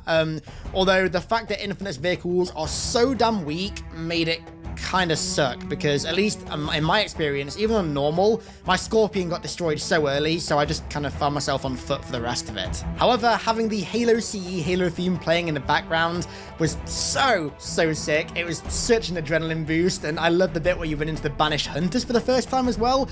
Also fantastic. But other than that, it's a cool idea that is quite flawed because of Infinite's vehicle design. Sacred Icon. I like Sacred Icon quite a lot, so I'm going to put it towards the bottom of A tier. A lot of people dislike it. In fact, I see a lot of people say that it's the least favorite Halo 2 mission. Personally, I really enjoy Sacred Icon. It's quite a quiet mission, very reliant on its atmosphere, I think, that's built up not just by the Sentinels and all the dead bodies of brutes that have fallen before you trying to do what you're doing, but also when you get further into the Sentinel wall by all the Flood Fog and the Flood Rooms that I love so much. It's the first time that we fight the Sentinel Enforcers that I absolutely love, and their introduction in the first cutscene is just perfect. They look so alien and horrifying. The final holdout section with Artas and the Elites is really cool as well. One little cool detail that I always love to look at that I only noticed a few years ago for the first time is that you can actually see the Sentinel factory that you go through in Quarantine Zone being shot down by the Flood when you first get outside. It's a very small but very cool detail. The sequence from Halo Infinite. This is going to go at the top of C tier. It was a very filler level. It was the only level in Infinite that I felt was truly filler. It wasn't bad by any means, and I liked the open world aspect of it, that you could go to any tower that you wanted in any order. That was cool, and assault them any way you wanted. As per usual with some of the Infinite campaign stuff, the gameplay makes up for some of the other downfalls, but I think it's definitely filler. There's not much story content there, and it's really just a buffer to get you to the Nexus. Shutdown from Halo 4. That's going to go at the kind of top middle-ish of C tier. Flying a Pelican for the first time was really sick, and I love the first section in the Infinity, but the actual combat sections, I find the areas to just look really ugly inside the towers. It almost looks like the lighting is not baked in them. They're just all the exact same monochromatic grey, which I don't really enjoy. The final cutscene is cool with Chief jumping across the liches. Don't get me wrong, I like that, but overall the level was not great. Sierra 117, a fantastic first mission for Halo 3. It's going to go in A tier near the top. I'd say, in fact, top of A tier. I really like Sierra 117. Fighting through the jungles of Earth is really cool. All the little moments of the Marines, if they're like fleeing from the Covenant, or that one that's been captured by the Brute. Tell me its location. Kiss my ass.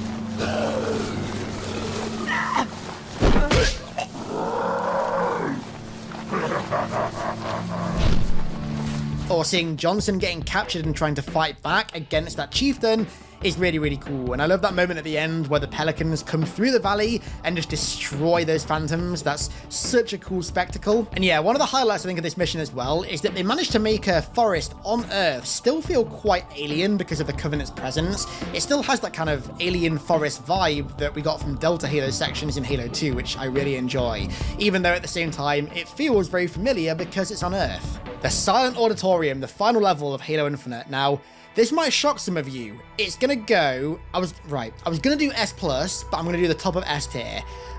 Because the Harbinger boss fight could have been better. The real boss was that Brute Chieftain, not the Harbinger, let's be honest.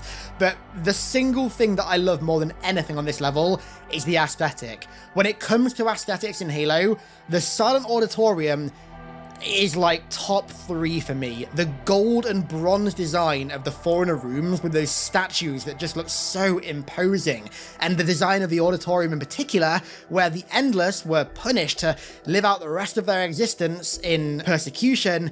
It just has this incredible aura and vibe about it that no other room, honestly, in any Halo game has ever given me. This is some of the best designed Forerunner aesthetics in the entire franchise, and it's exactly what I was hoping for with Halo Infinite. I do really enjoy the Harbinger boss fight in that room as well, don't get me wrong, but this level is just carried purely by how damn good everything looks in it. Absolutely spectacular.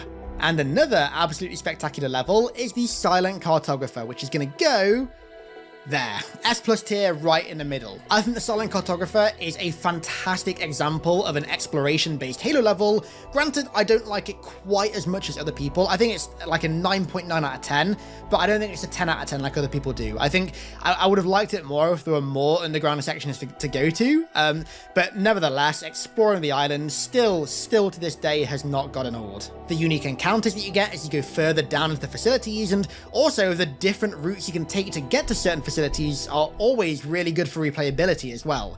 Out of all of Halo's levels, Silent Cartographer is probably one of the top 3 in terms of replayability, and it's also, for me, one of the probably top 5 in terms of aesthetic. That infinite chasm that Chief kicks the rock down just looks so creepy and alien and ancient and just beyond our comprehension.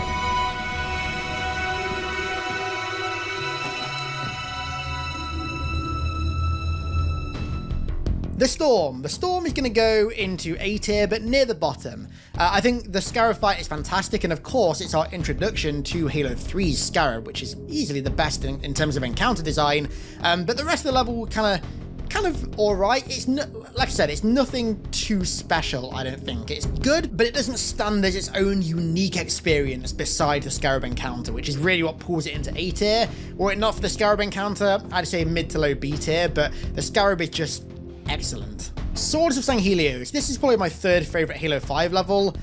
I'm gonna put it in mid B tier. I like the Mantis run at the end quite a lot, and some of the caverns and caves that you fight in as well are pretty cool. The best bit at the end is saving the Arbiter, or rather witnessing the Arbiter save himself, killing those 2 elite assassins. But other than that, like I said, it suffers from like Halo 5's gameplay for me, which I'm not a fan of. It tries to pretend to be like open in some areas, like multiple pathways, but in reality the pathways are almost identical, so they don't feel that varied from one another. It's not too replayable either, but the theming of it and also the design of the ancient elite temples is really cool. Tayari Plaza, the first main level of Halo 3 ODST, is gonna go at the top of B tier. I like it, I really like the music, and I absolutely love that one section where Buck stumbles across the dead brutes and elites side by side. Veronica, what's with all the dead elites? What do you mean? Looks like a family feud, like they were killed by brutes. Is there something I should know? It's classified. Some things never change. Of course, we know it's the Great Schism, but I like that little bit of like in-universe world building. Buck's desperation at the end as well, when he gets to Dare's drop pod and she's not there, I like that a lot, and then of course he runs into Romeo as well. But again, I think the encounters in this level aren't anything particularly special. Pillar of Autumn from Reach.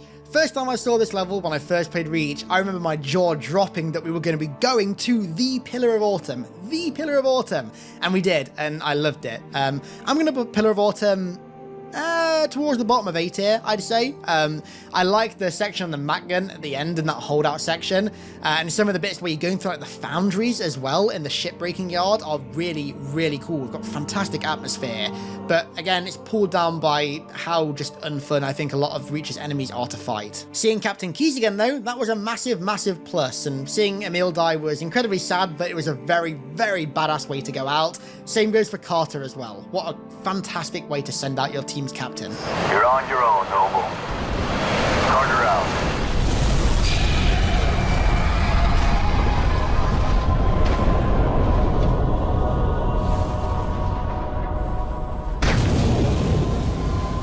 Crevice to the east.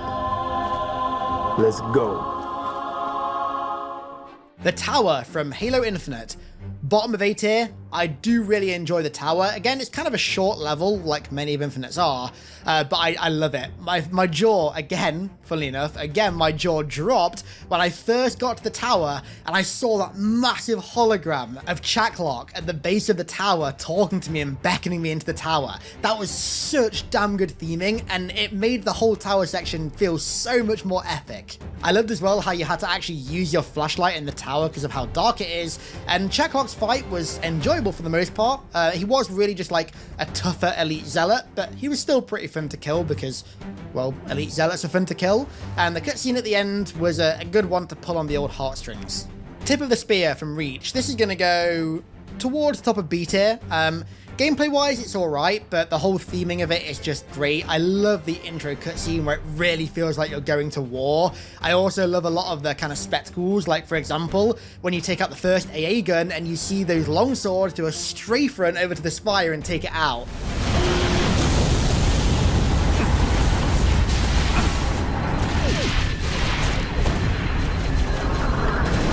Good work, Cobra 6.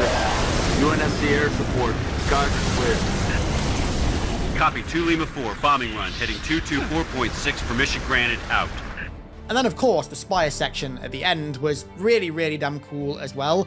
Had kind of a bit of like a horror/desperation vibe at the start when you see all the Marines dead, but fighting up the Spire and then leaping out of it and having George catch you in the Falcon was so cool, as was seeing the Grafton get absolutely annihilated by the Long Night of Solace. That is such a surprising moment, and it was handled so well. Truth and Reconciliation. I love it, but it's my least favorite Halo 1 mission, so I'm going to put it in B tier, just below Keys. I love the whole vibe of attacking a Covenant ship and saving the captain, but out of all the Halo 1 missions, it's the one that I find myself getting a bit bored on. I don't on any of the others besides Truth and Rec. It's probably because I've played it so many times, but I don't know. I love it, but I just don't love it as much as the other Halo 1 missions. On Legendary, though, it's a nightmare because Captain Keyes has a needler at the end, and he always runs to the front and gets himself killed. That is such a nightmare. But exploring all the alien corridors and mysterious hallways is just such a fun experience. Salvo Highway. This is going to go at the bottom of A tier as well. Really fun mission. I love that bit where the Covenant carrier ship flies above you when you're going down the highway. That's so sick. But realistically, nothing much really happens in the level. It's got some fantastic vehicular gameplay, don't get me wrong, but it's another one of those missions that doesn't really do anything unique to make it stand above the rest. 2 Betrayals, absolutely incredible level. It's probably the lowest S+ tier Halo 1 level of all of them, but 2 Betrayals I absolutely adore. It's got pretty much everything of Assault on the Control Room, except A, the Flood and Sentinels are also present, and B, it's at nighttime. It's in such a comfy nighttime scenario. I love it. That final section in particular, when Under Cover of Night starts playing, it's the final push towards the Banshees to get to the final generator. Just the atmosphere of that, even though you're fighting space zombies and a really, really advanced alien religion, at the same time, is just so comfy. Unconfirmed, this is the other Meridian level from Halo 5. D tier, I don't really have much to say about it, to be honest with you. It's the first time you fight the Warden, which kind of says it all, I think. Uplift Reserve. I'm going to put this towards the top of B tier. Very cool idea for a vehicle mission going through an old zoo. I love that. I love seeing the Covenant try and take over that and adopt it as a landing site to get into Mombasa. And I also love the final cutscene as well. Also, it's got a fantastic Vidmaster challenge as well. I think it's doing the entire thing on foot, I believe, which is not easy on Heroic or Legendary, but it's not the best vehicle level in all of Halo. There are definitely better ones, which is why I've ranked it B tier. Uprising from Halo 2 goes firmly into S+ tier. Possibly the best atmospheric mission in the entire franchise.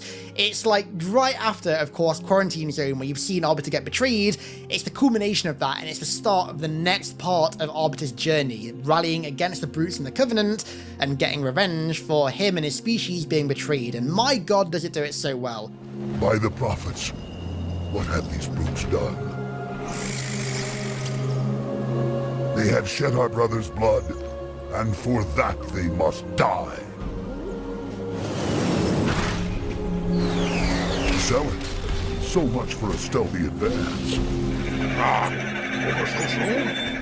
This is my favorite Halo 2 mission, it's just the atmosphere and the narrative of it all is just so damn good. Fighting alongside the elites and getting your own back on the brutes, just, it will never get old. And the last section as well with Reclaimer or Unyielding playing in the background when you're in the Spectre, going through those really cool valleys and ravines in the cliffside. I just absolutely adore this level from a theming standpoint, music, narrative, gameplay, everything perfect. Penultimately, we have the first level of Halo Infinite, Warship Gabrakan, and I'm going to put this honestly low A tier. I thought this is a pretty good first mission. The enemy variety is pretty simple, as with all first missions. It's just brutes, grunts, and jackals. Nothing too crazy, but it's a great reintroduction to the brutes. All stations report in. All stations report in. All watch commanders, briefing at 0600. I love the intro as well, where Chief finds the body of the Marine and the Warthog and then grapples into the hangar bay of Gabrakan. I love how it took that standard first Halo mission of having the human ship being raided by the Covenant and flipped it on its head and had the Covenant banner ship being raided by the humans. This is a great flip on a tradition that I thought worked really well. Oh, and also that escape bit towards the end where you have to grapple over all those bases that are falling down is so fun, and is precisely why the grapple is such a satisfying new mechanic. And then finally, we have Winter Contingency, the mission that starts off all of Reach and that I think sets the stage amazingly for what's to come in that game's story. I'm going to put Winter Contingency mid A tier because, again, like I said, the gameplay I'm not a fan of. However, the theming and atmosphere of all of it, in addition to the kind of like open section of the valley where you can go to the Marine and civilian holdouts in different orders, was nice for replayability, I think. And it also puts on display how well Mobile Team work together at certain points. It does it at quite a few different points throughout the level. Move! On your knees, now! They're not rebels, they're farmers. Look at them. Ask them what they're doing here. Hiding, sir. Neighbors were attacked last night. He heard screams. Gunfire. Stopped around sunrise. Says something in the fields killed his son. Something. Commander, be advised, I'm reading heat signatures in that structure directly east of your position. Over. Copy that. Get them back inside. Osman Tombetholi. Getting? And at each point, it shows how cohesive of a team they are. Even though Noble 6 is a very new addition to the team, it shows that they can get along and work together very well because, I mean, after all, they are Spartans, right? We've been engaged! Bad guy coming out!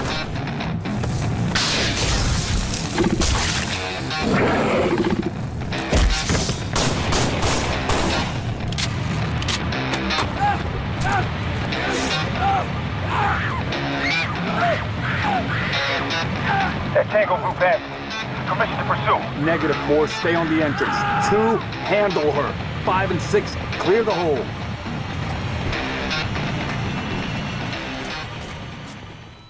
And so, there you have it. Not only was that quite possibly the longest video I've ever made, but that is how I would rank every single level from Halo 1, 2, 3, ODST, Reach, 4, 5, and Infinite. Let me know your rankings if you agree with mine or disagree. Let me know where you'd rank them. Hey guys, welcome back. Today I wanted to do something quite different. I felt like recording a Halo video. I had no topics in mind and I was like, you know what? Let's do something quite impromptu, something quite off the cuff, and record a tier list video, which is something that I've not done yet somehow. But this isn't any old Halo tier list video. This is, as you can see from the title, this is the only correct Halo tier list on the internet, which obviously is a joke. It's an ironic, comedic title. Please do not take that as a fact. This is a joke title. This is a video that is just based entirely upon my own opinion. You might agree, you might disagree, be civil down in the comments, and let's get this bad boy on the road. Oh, and the video is also sponsored by Squarespace. Go to squarespace.com/HiddenXperia to start your free trial today, and use code HiddenXperia for 10% off at checkout. More info later on in the video. Okay, so here we have the tier list, and we're gonna get the kind of easy ones out of the way first. Starting off with Combat Evolved, down here, this bad boy. I mean, there really is only one spot for this. S tier. I mean, Combat Evolved, is responsible for pretty much the entirety of modern console first-person shooters. It innovated the control systems, it innovated storytelling in first-person shooters, it innovated casual and also competitive multiplayer. It started one of the biggest franchises that will probably ever exist in the gaming industry. 30 Seconds of Fun became a core part of not just Halo, but so many different games, first-person shooters, and probably other games as well. I feel like it would be kind of illegal to put CE anything below S tier, even if you personally don't like Combat Evolved, because obviously it's aged quite a bit. I feel like even if you don't like Combat Evolved, you've still got to acknowledge how important of a title this was for not just the Halo franchise, but for Xbox. I mean, Xbox sure as hell would not be where it is right now if it weren't for Combat Evolved, and also the gaming industry as a whole. CE was my first Halo game. It was what got me into the series. That obviously makes it hold a special place in my heart, but there are reasons outside of that I think it deserves the S tier, and it just does. Halo CE is an S tier game, and that's final. Next up, we have Halo 2. Now guess where I'm gonna put this one? Yep. Predictable, I know. Halo 2 is my favorite video game of all time, not just my favorite Halo game. Halo 2 means so much to me as a video game, even though I started with Combat Evolved. Halo 2 is the one game more so than any that I love, just adore, from literally every single perspective as well. Halo 2's story, the campaign, the characters, the dialogue, the music, the multiplayer, the casual multiplayer, the competitive multiplayer, the maps, everything in Halo 2 to me, even the UI and the menu is perfect. It is what I envision when I think of Halo. Halo 2 is immediately what comes up. It's got a fantastic, deep, rich, but also quite accessible story that is very good for all types of fans, from deep, hardcore lore fans like myself to more casual Halo fans who just like cool action games. The multiplayer was fantastic for both not only casual, but also for competitive. I mean, MLG would not be where it is today if it weren't for Halo 2. Esports on consoles in general would not be where they are today if it weren't for Halo 2. And more so, online multiplayer as a whole would not be where it is today if it weren't for Halo 2. Bungie really innovated online matchmaking and social features with Halo 2 for the first time ever on a console. And again, just like Combat Evolved, the ripples of Halo 2 are still being felt today. This game is nothing short of a masterpiece. It sucks that Bungie went through such a horrific development for it, but in my opinion, the final product was, at least in part, makes up for the just horror stories of that development. Halo 2 is, again, nothing short of a masterpiece, my favorite video game of all time, and absolutely an S tier video game. And then, Halo 3 also goes into S tier. I will say Halo 3, as much as I absolutely just adore this game more than most things in life, it is my least favorite just of all of Bungie's trilogy games. I love Halo 3, I love the story and the campaign, although the story wasn't as good as Halo 2's to me. I love it, but there are definitely areas where it could have been better, there could have been more fleshing out. The first act of the game on Earth, as much as I love it, it's not filler. I disagree with people that say that it's filler, but at the same time, I feel like there could have been more to it. The Guardian Sentinel stuff, that hurts. I still really wish that was in the game. And then multiplayer, dude. Halo 3 multiplayer innovated with the social and community features, and yet again, the ripples of those features are still being felt today. Features like file share, like ease of access joining friends and partying up after games, like ranking systems, like social and community playlists, like getting the community in on changing the way that multiplayer works by adding things like community-made maps to matchmaking and stuff like that. With customization as well, like progression and unlocks as well. I mean, Halo 3 really innovated mostly in the multiplayer department, much like Halo 2. Again, games nowadays would not have the social features that they do if it weren't for Halo 3. And at the same time, whilst it was also a very casual game, Halo 3 had arguably the best competitive scene out of any Halo game ever. Which really goes to show that you don't have to design a game entirely for esports for it to be a successful esport. I think that's something that a lot of games nowadays falter with. They focus too much on esports and not making a game fun.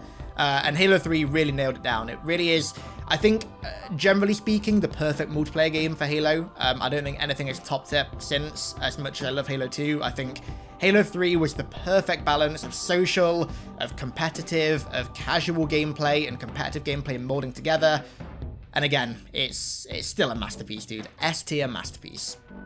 Right, now we have Halo Wars, which is going to be interesting. So, Halo Wars for me has the coolest announcement trailer ever. In the early to mid 2000s, I was a massive RTS fan. I played like Rise of Nations, I think it was called, Empire, Rise and Fall as well, but mostly I played a shit ton of Battle for Middle-earth.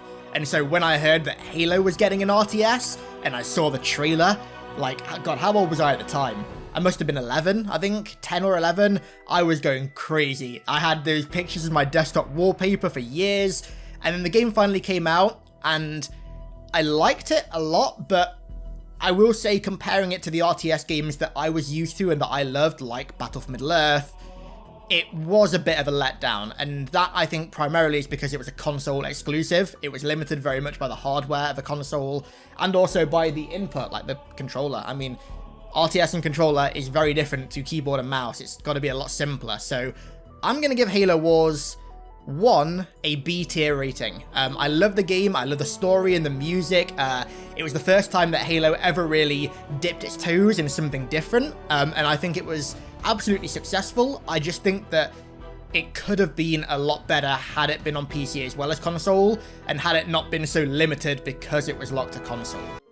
Time for the comfiest Halo game of all. Halo 3 ODST, for me, is a very clear A tier. I love ODST's story and campaign so much, so much. Not quite as replayable as the original trilogy, and obviously the story was also very different, but the campaign in general to me is so fantastic. It's living proof that Halo games don't need to be focused on the Master Chief to be successful. They don't need to focus on Spartan super soldiers. They can be more grounded and more character driven as opposed to like a space opera bombastic story to be successful. And then of course the level of free roam that mixed in with the music and the aesthetic of New Mombasa at night just created this just beautiful, like I said, really comfy game. The reason it's not S tier for me is because I'm personally not a massive fan of Firefight. I've said this in videos before, Firefight doesn't do much for me. I don't dislike it by any means, and ODST Firefight is absolutely the best iteration of standard Firefight.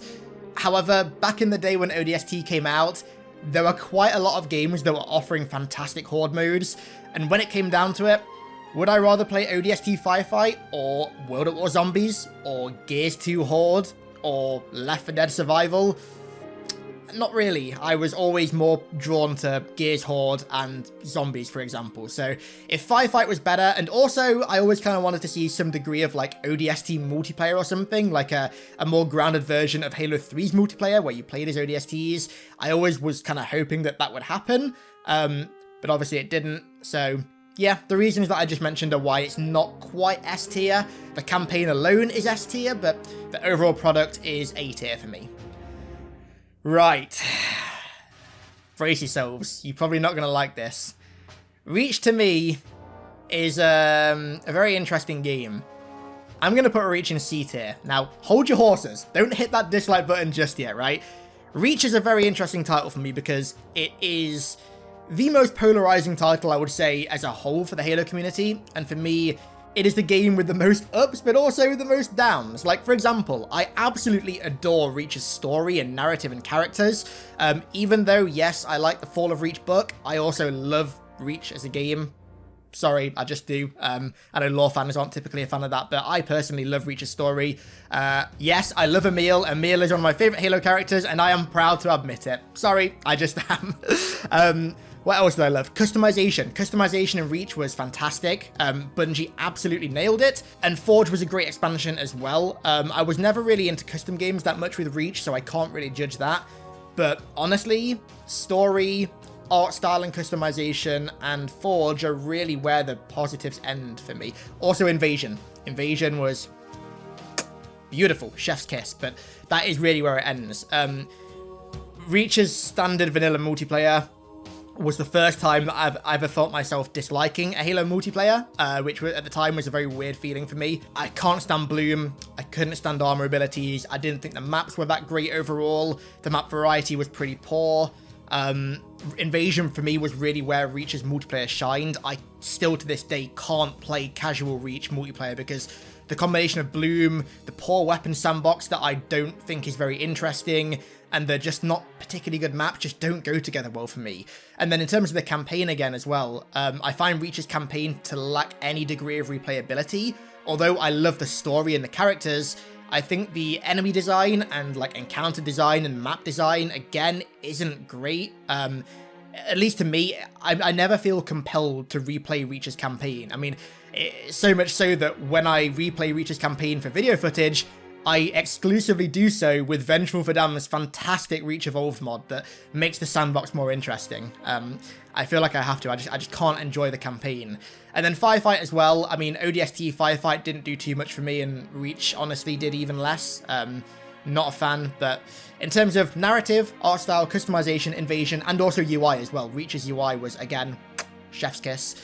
Reach excelled in those areas, but I can't put it any higher than C tier. I can't. Right, Combat Evolved Anniversary.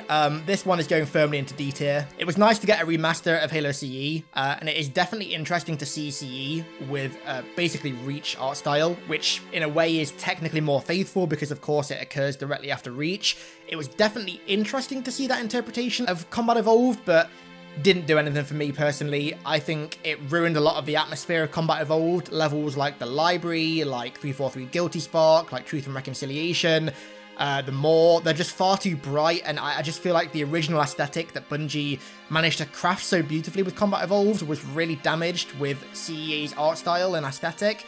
And then just the lack of multiplayer. I mean, the Reach maps were alright, don't get me wrong, and so was that Reach playlist, but you can't remake Combat Evolved and not remake the multiplayer. That's illegal. Right, this one's going to be interesting as well. Halo 4. Now, I have toyed with where I'm going to put this one so much, and I'm going to give it C tier, same as Reach, right? Halo 4 to me, I much like Reach in a way, adore the narrative, adore the characters. Chief and Cortana's story arc in Halo 4 and how it intertwined with like Lasky and the Librarian and the Didact, I personally loved.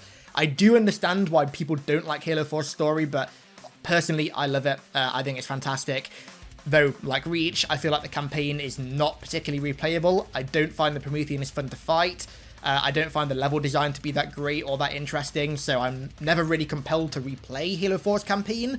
But then the multiplayer was just, like, everything I hated about Reach, besides Bloom, just dialed up to 11 with even more worse stuff put in, like custom classes, kill streaks and perks and stuff like that. Halo 4... its multiplayer for me over time has actually kind of aged decently, I think, because I've come to realize that it is an incredibly hyper casual game, and when I treat it as such, I do find myself enjoying it, quite honestly. I do find myself quite enjoying Infinity Slayer when I just turn my brain off and just AFK slay people. But as somebody who, in the kind of Reach and Halo 4 era, was massively into competitive Halo, watching Reach and Halo 4 in particular just kill the competitive scene. I honestly, I'll never forget that. It was really, really sad. It was going from like the absolute peak of esports in Halo 3 to literally with Halo 4, it got to the point where we were having to do events in comic book store basements with cables dangling from the roof. It was... oh, that was a depressing era for competitive Halo, and as somebody who is very into competitive Halo, especially at that time, I mean, back in that day when I was like 14, I wanted to be a Halo pro. When I got older, I wanted to become a professional Halo player, and Halo Reach and Halo 4 kind of destroyed that dream a little bit. But yeah, it is what it is. Halo 4, again, is quite polarizing. I love the narrative and the story, but... and also, actually, another very underrated thing about Halo 4 is the way that you unlock armor and like other stuff. Was there anything else to unlock? Weapon skins. The way that you unlock armor and weapon skins in Halo 4 was extremely underrated. Actually, in my opinion, the best unlock system, I think, that Halo's ever seen. It was like a really good blend of Halo 3 and Halo Reach. Everything both those games did right. And honestly, I'm kind of shocked we've not seen it return before. But yeah, besides the unlock system and the narrative, Halo 4 just doesn't do it for me. Right, so we're going to do 2 here. We're going to cheat a little bit. Spartan Assault and Spartan Strike. Now, these games, I find it almost unfair to compare them to like Halo Reach or Halo 4 or Halo CE, because they are very different games. They have very different intentions, and I don't feel like they can be really compared fairly. However, for the sake of the video, I'm going to do it. I'm going to put both of them into D tier, and that is by no means saying they're bad. In fact, I actually kind of enjoy them as like a top-down twin-stick shooter, but they aren't particularly compelling. They're not really meant to be like anything crazy. They were just mobile games to play. Like, for example, I played them when I was on holiday once, just because I wanted to play something Halo. Great soundtracks. Spartan Strike had a cool flood mode. Yeah, absolutely not bad by any means, but just nothing compelling, really. Right, Halo 2 Anniversary. Now, as you can see, I have not put MCC in this list because kind of hard to judge that on its own, considering it is just an amalgamation of various titles. What I figured I'd do instead is just pull out the 2 notable ones, the 2 remasters, and here we have Halo 2 Anniversary. Now, again, this is one that I've toyed with quite a lot. I'm gonna go B tier. And that is only just B tier, because Halo 2 Anniversary's campaign, for me, I would say is about a 95% love. A few of the assets that were taken from Halo 4, I'm not a fan of, but overall, I mean, the environments are gorgeous, the blur cutscenes, the audio, the remastered soundtrack, all of it was just fantastic, exactly what I would expect from a Halo campaign remaster. It basically corrected all the things that I didn't like about Combat Evolved, and put them in the game and gave it to Halo 2. And I mean, I must have replayed H2A now well over 100 times, if not more than that. I adore H2A. So, you're probably asking, given the fact that I love the campaign, why is it not A tier, or S tier rather? Well, yet again, another Halo remaster came with bad multiplayer, in my opinion. Halo 2 Anniversary's multiplayer is honestly the multiplayer that I enjoy the least, even more so than Halo 5. It's just Halo 4 without sprint and loadouts. It does a very, very poor job at emulating Halo 2's very intricate and unique style of multiplayer. There are no button combos, the maps are changed, and in my opinion for the worst. Like, those stalactites on Lockout completely break the flow of the map. Like, they're located in positions that you're meant to hold as power positions that are meant to be hard to break. You're not meant to be able to just shoot an object on the roof and have that power position be broken. It destroys the flow of the map. I will say the art style on some of them, the Warlock remake in particular, is really cool. That map, to me, just looks like Minas Morgul from Lord of the Rings, which is really cool. But overall, I really don't enjoy H2A multiplayer. The BR and the weapons in general as well just don't feel nice to fire. Like, the BR just feels really unresponsive to me. I really don't enjoy it. The map selection was poor as well. Really poor. There should have been a Midship remake. There should have been a Waterworks remake. There should have been a Coagulation remake. There were so many maps. I mean, H2A now, honestly, still needs more content. I still would love to see more content get added to that game. But yeah, that's why H2A is not an S tier game for me. It is very much a B tier game. Multiplayer just isn't for me.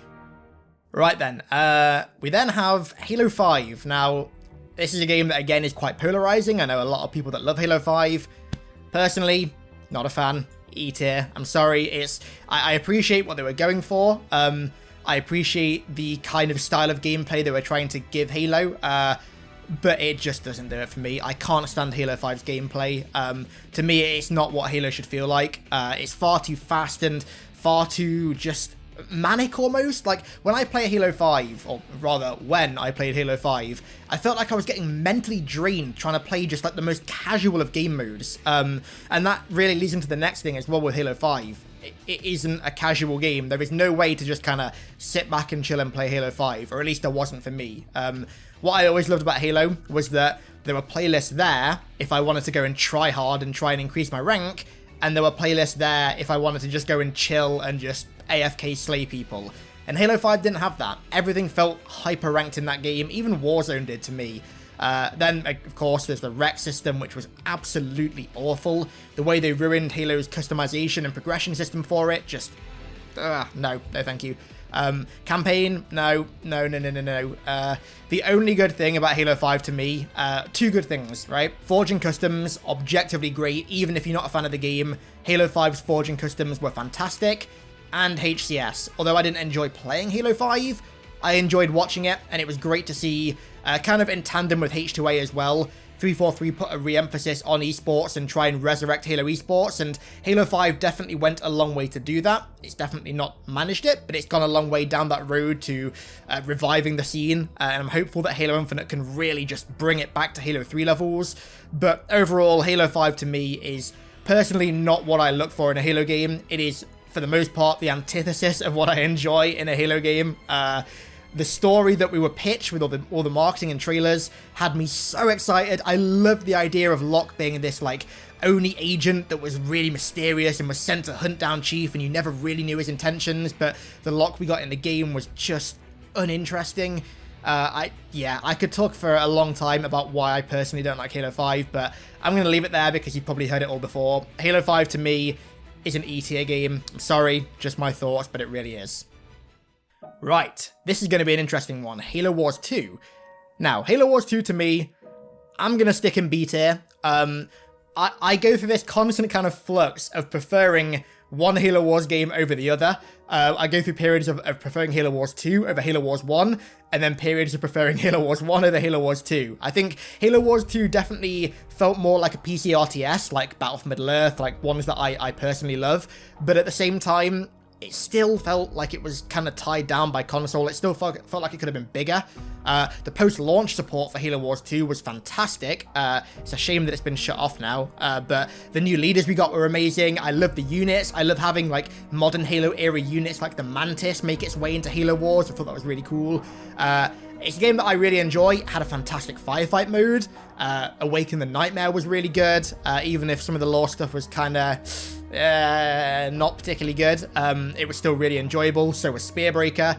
Halo Wars 2 is a game that I have very fond memories of. Biggest thing for me, honestly, or the two biggest things. Number one, introducing Atriox and the Banished, which was one of the most interesting additions to Halo probably ever, honestly, in my opinion. And also, the art style. Jeremy Cook and the team that worked on the art style for Halo Wars 2, they absolutely nailed it. I remember seeing this piece of art for the first time when it got leaked, I think. And I remember just freaking out at, like, the BR-55, seeing Jerome in his actual classic Mark IV and not changed to be like Gen 2 or something. It felt like it really fit in the Halo that I love, and that just helped me love it even more, honestly. I love Halo Wars 2, sometimes more than Halo Wars, sometimes less. They're about equal, but an absolutely solid B-tier game in my opinion, and I really hope that at some point in the future, Halo Wars 3 becomes a reality. And finally, we have quite a weird game that I'm sure most of you actually haven't played. Fireteam Raven. Now, again, this is kind of like Spartan Strike and Spartan Assault in that I can't directly compare it to every other Halo game because it is very different. However, this is going to shock you. A tier. Fireteam Raven is going in A tier. I played this for the first time a few years ago, and I was actually quite shocked. I really liked it. I always used to enjoy arcade games as a kid, and Fireteam Raven was a Halo arcade game that, I mean, that's great for me, a fan of arcade games. But even more so, I loved the way that it intertwined perfectly with CE and also the Flood. The scenes in Fireteam Raven where Chief show up are so badass. Like, I'm not even kidding, like, spine-chilling badass. It's that cool. Seeing him, like, jump over a rock and just blast a Flood form or something is so sick. When COVID blows over and the world is safe again, I highly suggest going to somewhere where you can try Fireteam Raven. I think you'll really like it. The team behind it did a great job, and yeah, A tier. Definitely not A tier for the same reasons as ODST, and definitely not a better game in like a direct comparison sense compared to like Halo Wars or Halo 2 Anniversary or anything, but I feel like I would be remiss to not give that an A tier. And so, that is my tier list. Let me know what you guys think down below in the comments. That is pretty much my comprehensive ranking for all of the main Halo games, the primary like AAA games and main releases. I don't see this changing. It's going to be very interesting to see where Halo Infinite ranks on this. Honestly, right now, based on what little we know, I genuinely couldn't even give like a rough estimate to where I think it could rank. Honestly, it could end up being like an A or maybe I'm dreaming, but even S tier game, but then I could also see it end up being like a D tier game. Honestly, we're gonna have to wait and find out, but I'm excited to find out. So hey guys, welcome back. This is the final video that I'm releasing before Christmas, so I thought I'd get a cup of coffee for it. Cheers. Merry Christmas, friendos. Hope you have a good one. So, to welcome in this beautiful festive season, I can't even say this without laughing. I thought I would do a tier list video because the last one that I made was just received so well. I couldn't believe it. All of you guys in the comments were like, oh my god, Luke, you've got the best opinions on Halo ever. I can't believe you ranked all the Halo games exactly the same as I would do. You put all the Halo games in the perfect order. So I thought I would do it again. I thought this time we would do a tier list of Halo Infinite's bosses, because if you couldn't quite tell, I loved Infinite's bosses. I love fighting them. I love the theming of them. So I thought it'd be kind of fun to do a tier list of them and see where they rank. So I say we waste no more time and jump in with it. Starting out, we have good old Tremonius. Escherum's orders are that you should be brought before him. He did not specify in how many pieces. The most spineless brute that ever lived. I'm gonna put this guy, I think, in C tier, and let me just tell you, right, that is no kind of indication that I don't like the boss. It's not a knock on the design of the boss or anything. He is the first boss that you face in the game. He's not meant to be insane. He's not meant to be super mechanically intensive or anything. I think he worked just fine. He's a slightly tougher jump pack brute with shields on high difficulties, I think, at least. His backstory is very minimal. We don't know much about him. I will say it was kind of funny seeing him getting absolutely destroyed by Jaeger at the House of Reckoning, getting just absolutely manhandled. He was a very spineless brute. It was pretty weak, even though he managed to capture the base in the wreckage of the Mortal Reverie. He was still pretty weak, but yeah, he was alright. Tremonius was a good start to the game. It wasn't anything crazy, but it was the first boss in the game, right? So, you know, it didn't need to be. Next up, we have Chaklock, the incredibly polite gentleman elite. Welcome to my tower, Master Chief. It is where you will be broken. I'm going to put Chaklock in B tier. Now, very similar to Tremonius, Chaklock was a very beginner kind of basic boss. He was the first elite boss in the game. He was basically just a slightly more powerful, higher health version of an elite general or a spec ops elite, so he wasn't super unique in his fight. But the strength of Chaklock for me was the presentation of not only his fight, but also the lead up to it. That massive red hologram at the bottom of the tower, when I first saw that, I legit got chills down my spine. I knew I was in for a good time when I saw that. Honestly, more so than anything, when I saw that hologram and saw how they were presenting the bosses and how they were introducing them to you and how they were really making them seem, at least in their characters, more than just a standard elite or brute, that really got me excited. And honestly, the theming and the lead up to him when you get in the tower is really good as well. The kind of horror vibe and the darkness inside the tower that leads up to finding him and also finding Spot and Griffin being tortured was really damn good. The fight itself, gameplay-wise, was alright. It wasn't bad by any means, but it wasn't great. But I just loved the theming of the entire lead up to it, and in particular his character. I mean, he's such a polite gentleman. How can you not like this guy? Okay, next up we have Bassus, who is also going to go, I believe, in B tier. He's probably a lower B than Chaklock, honestly. But still, I really like Bassus. I loved his introduction. It was so good.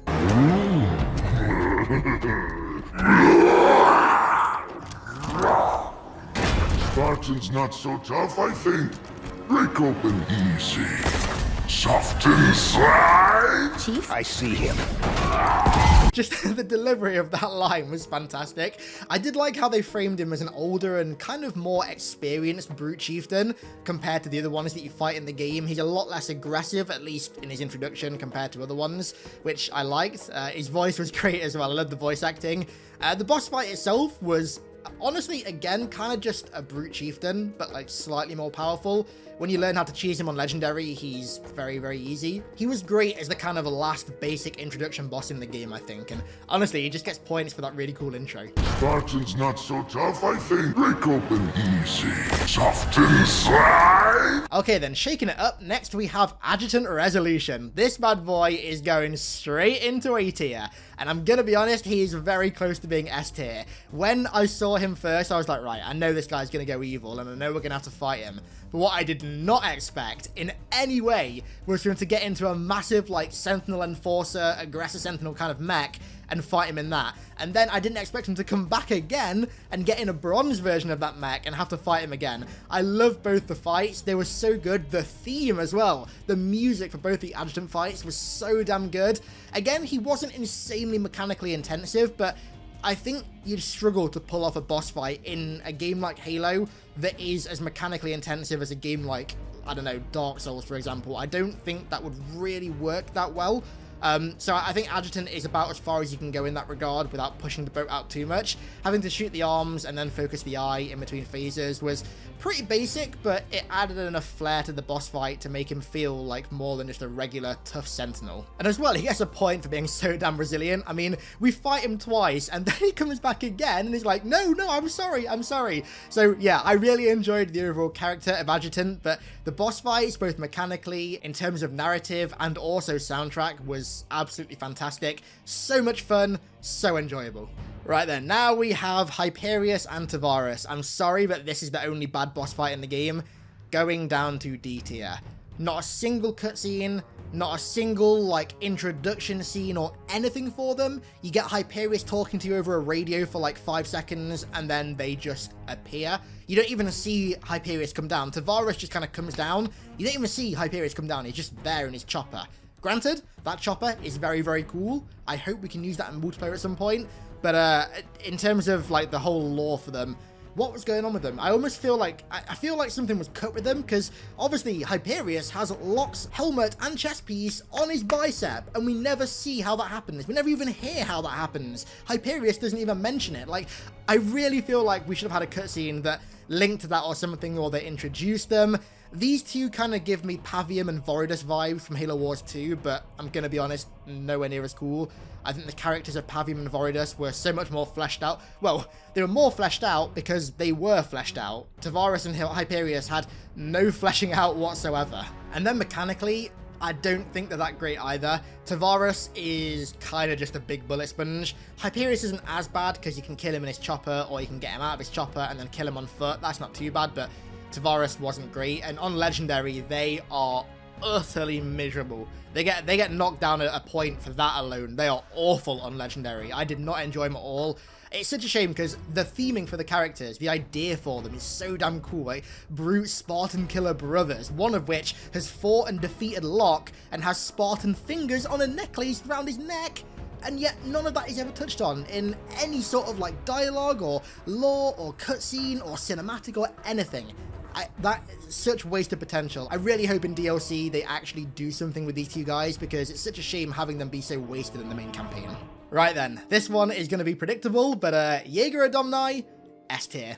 Absolutely goddamn perfect. I love this boss fight so much. I was so excited when they first announced Jaeger last year, and then we found out he's a member of the Silent Shadow. We saw a bit more of his intro cutscene in the campaign overview.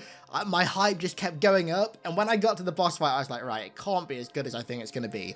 And it was like legit better. The theming of that entire boss fight, the fact that there's basically not a soundtrack playing, just a really uneasy kind of, I think it's a string playing in the background, just makes it really uneasy, really plays into the horror vibe. Mechanically, not insanely intensive, but so damn enjoyable. I love the full camo mode that he has, where you basically have to listen out for his footsteps to see where it's coming from. Honestly, on Legendary, that leads to so many clutch moments where you thrust out of the way of him right at the perfect time. His animations as well, oh my god. His animation is like his swing animation, he does this really cool 360 one. Oh, damn. I love this boss fight. Jaeger's character as well was fantastic. His voice acting, the way they animated him when he was talking and when he was speaking to Escharum, his actual genuine concern for Escharum when you could see that Escharum was kind of dying in a way, right? Like, he felt like a genuine character. His backstory being this kind of sick, twisted Silent Shadow member who just didn't care about honor at all. Jaeger is like my idea of a dream Halo character. Is a character that I never thought would exist. Like, I kind of classify him as a corrupted version of Grey Fox from Metal Gear, but in Halo, kind of how he's a cybernetic blade master with Jaeger in his name, similarities there, but I don't know, I love Jaeger. Everything about this character is perfect. I just really hope that we see more of him. His body vanishes when we kill him, we don't see his body, it camos, so fingers crossed he managed to make it out alive, I hope. The penultimate boss is Escharum. Now, this was really good, but not as good as Jaeger.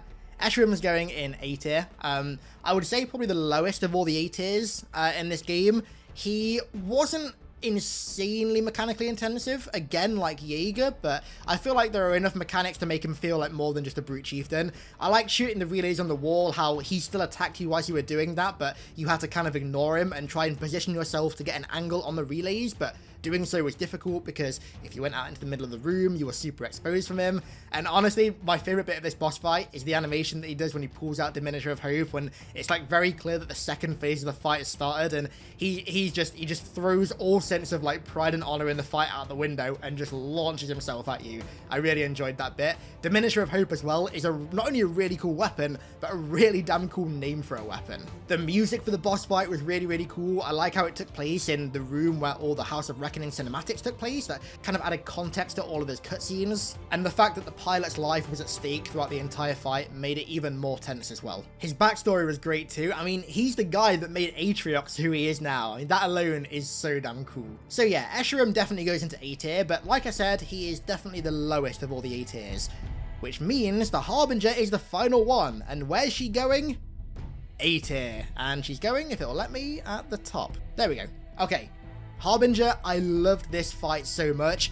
The room, like not even just the room, the entire level her fight takes place on, the Silent Auditorium, the art style of that entire facility, hairs on my arm go up whenever I think about it. There's statues, the bronze, the purple, the gold, so damn cool. The auditorium room that you fight her in just looks so imposing and grand and ancient and mysterious. Like everything that I want from a foreigner facility, that room and that location in general had. The color palette of that room as well, as you go through the phases of the fight, the way that it changes and gets more intense, just, oh, it builds into the atmosphere of the fight so well, and it synergizes really well with the music as well, which, by the way, the music, the version of the Halo theme that plays during Harbinger fight, might actually be my favorite kind of second iteration of the Halo theme besides the main one. Good lord. When you hit phase 3 of that boss fight, I will never not get chills at that. The galaxy itself will pay for your transgression. We are Legion.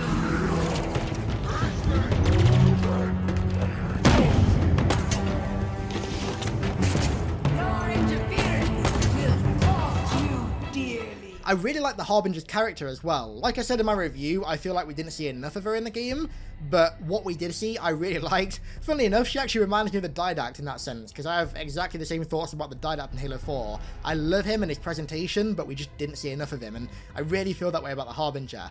But when she's present, she's great, and this boss fight, she was fantastic in. The intro is so damn good, and it gets you so hyped up. Hear this, Forerunners. Your auditorium has fallen. The endless bound. Your sins undone. Today we return. The outro to it gives a great conclusion to her story, but doesn't completely wrap up the Endless, because obviously she ushers in the return of the Endless, right? She's still important even though she's dead, which is fantastic. So yeah, I really enjoyed this boss fight, mechanically as well. Again, not insanely intensive, no Dark Souls bosses kind of stuff here, right? Just kill the waves of enemies and then focus her. I would say that my main complaint with this boss fight is how easy the Harbinger herself is to kill. The hardest part about this entire boss fight is the Brute Chieftain at the end. The Harbinger is not really a threat at all, even on Legendary, to be honest with you.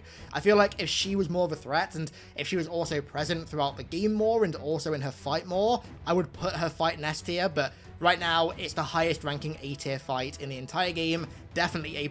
I love the Harbinger. I love that room so much.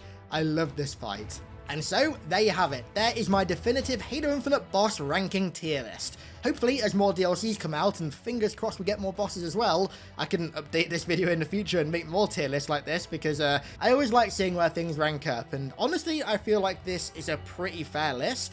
I feel like most people will kind of agree with this to some degree. Maybe the odd one will change around, but I feel like for the most part, this is where a lot of people stand on the bosses. Jaeger was just beautiful, absolute perfection. God, I hope he's still alive. I really hope he's still alive.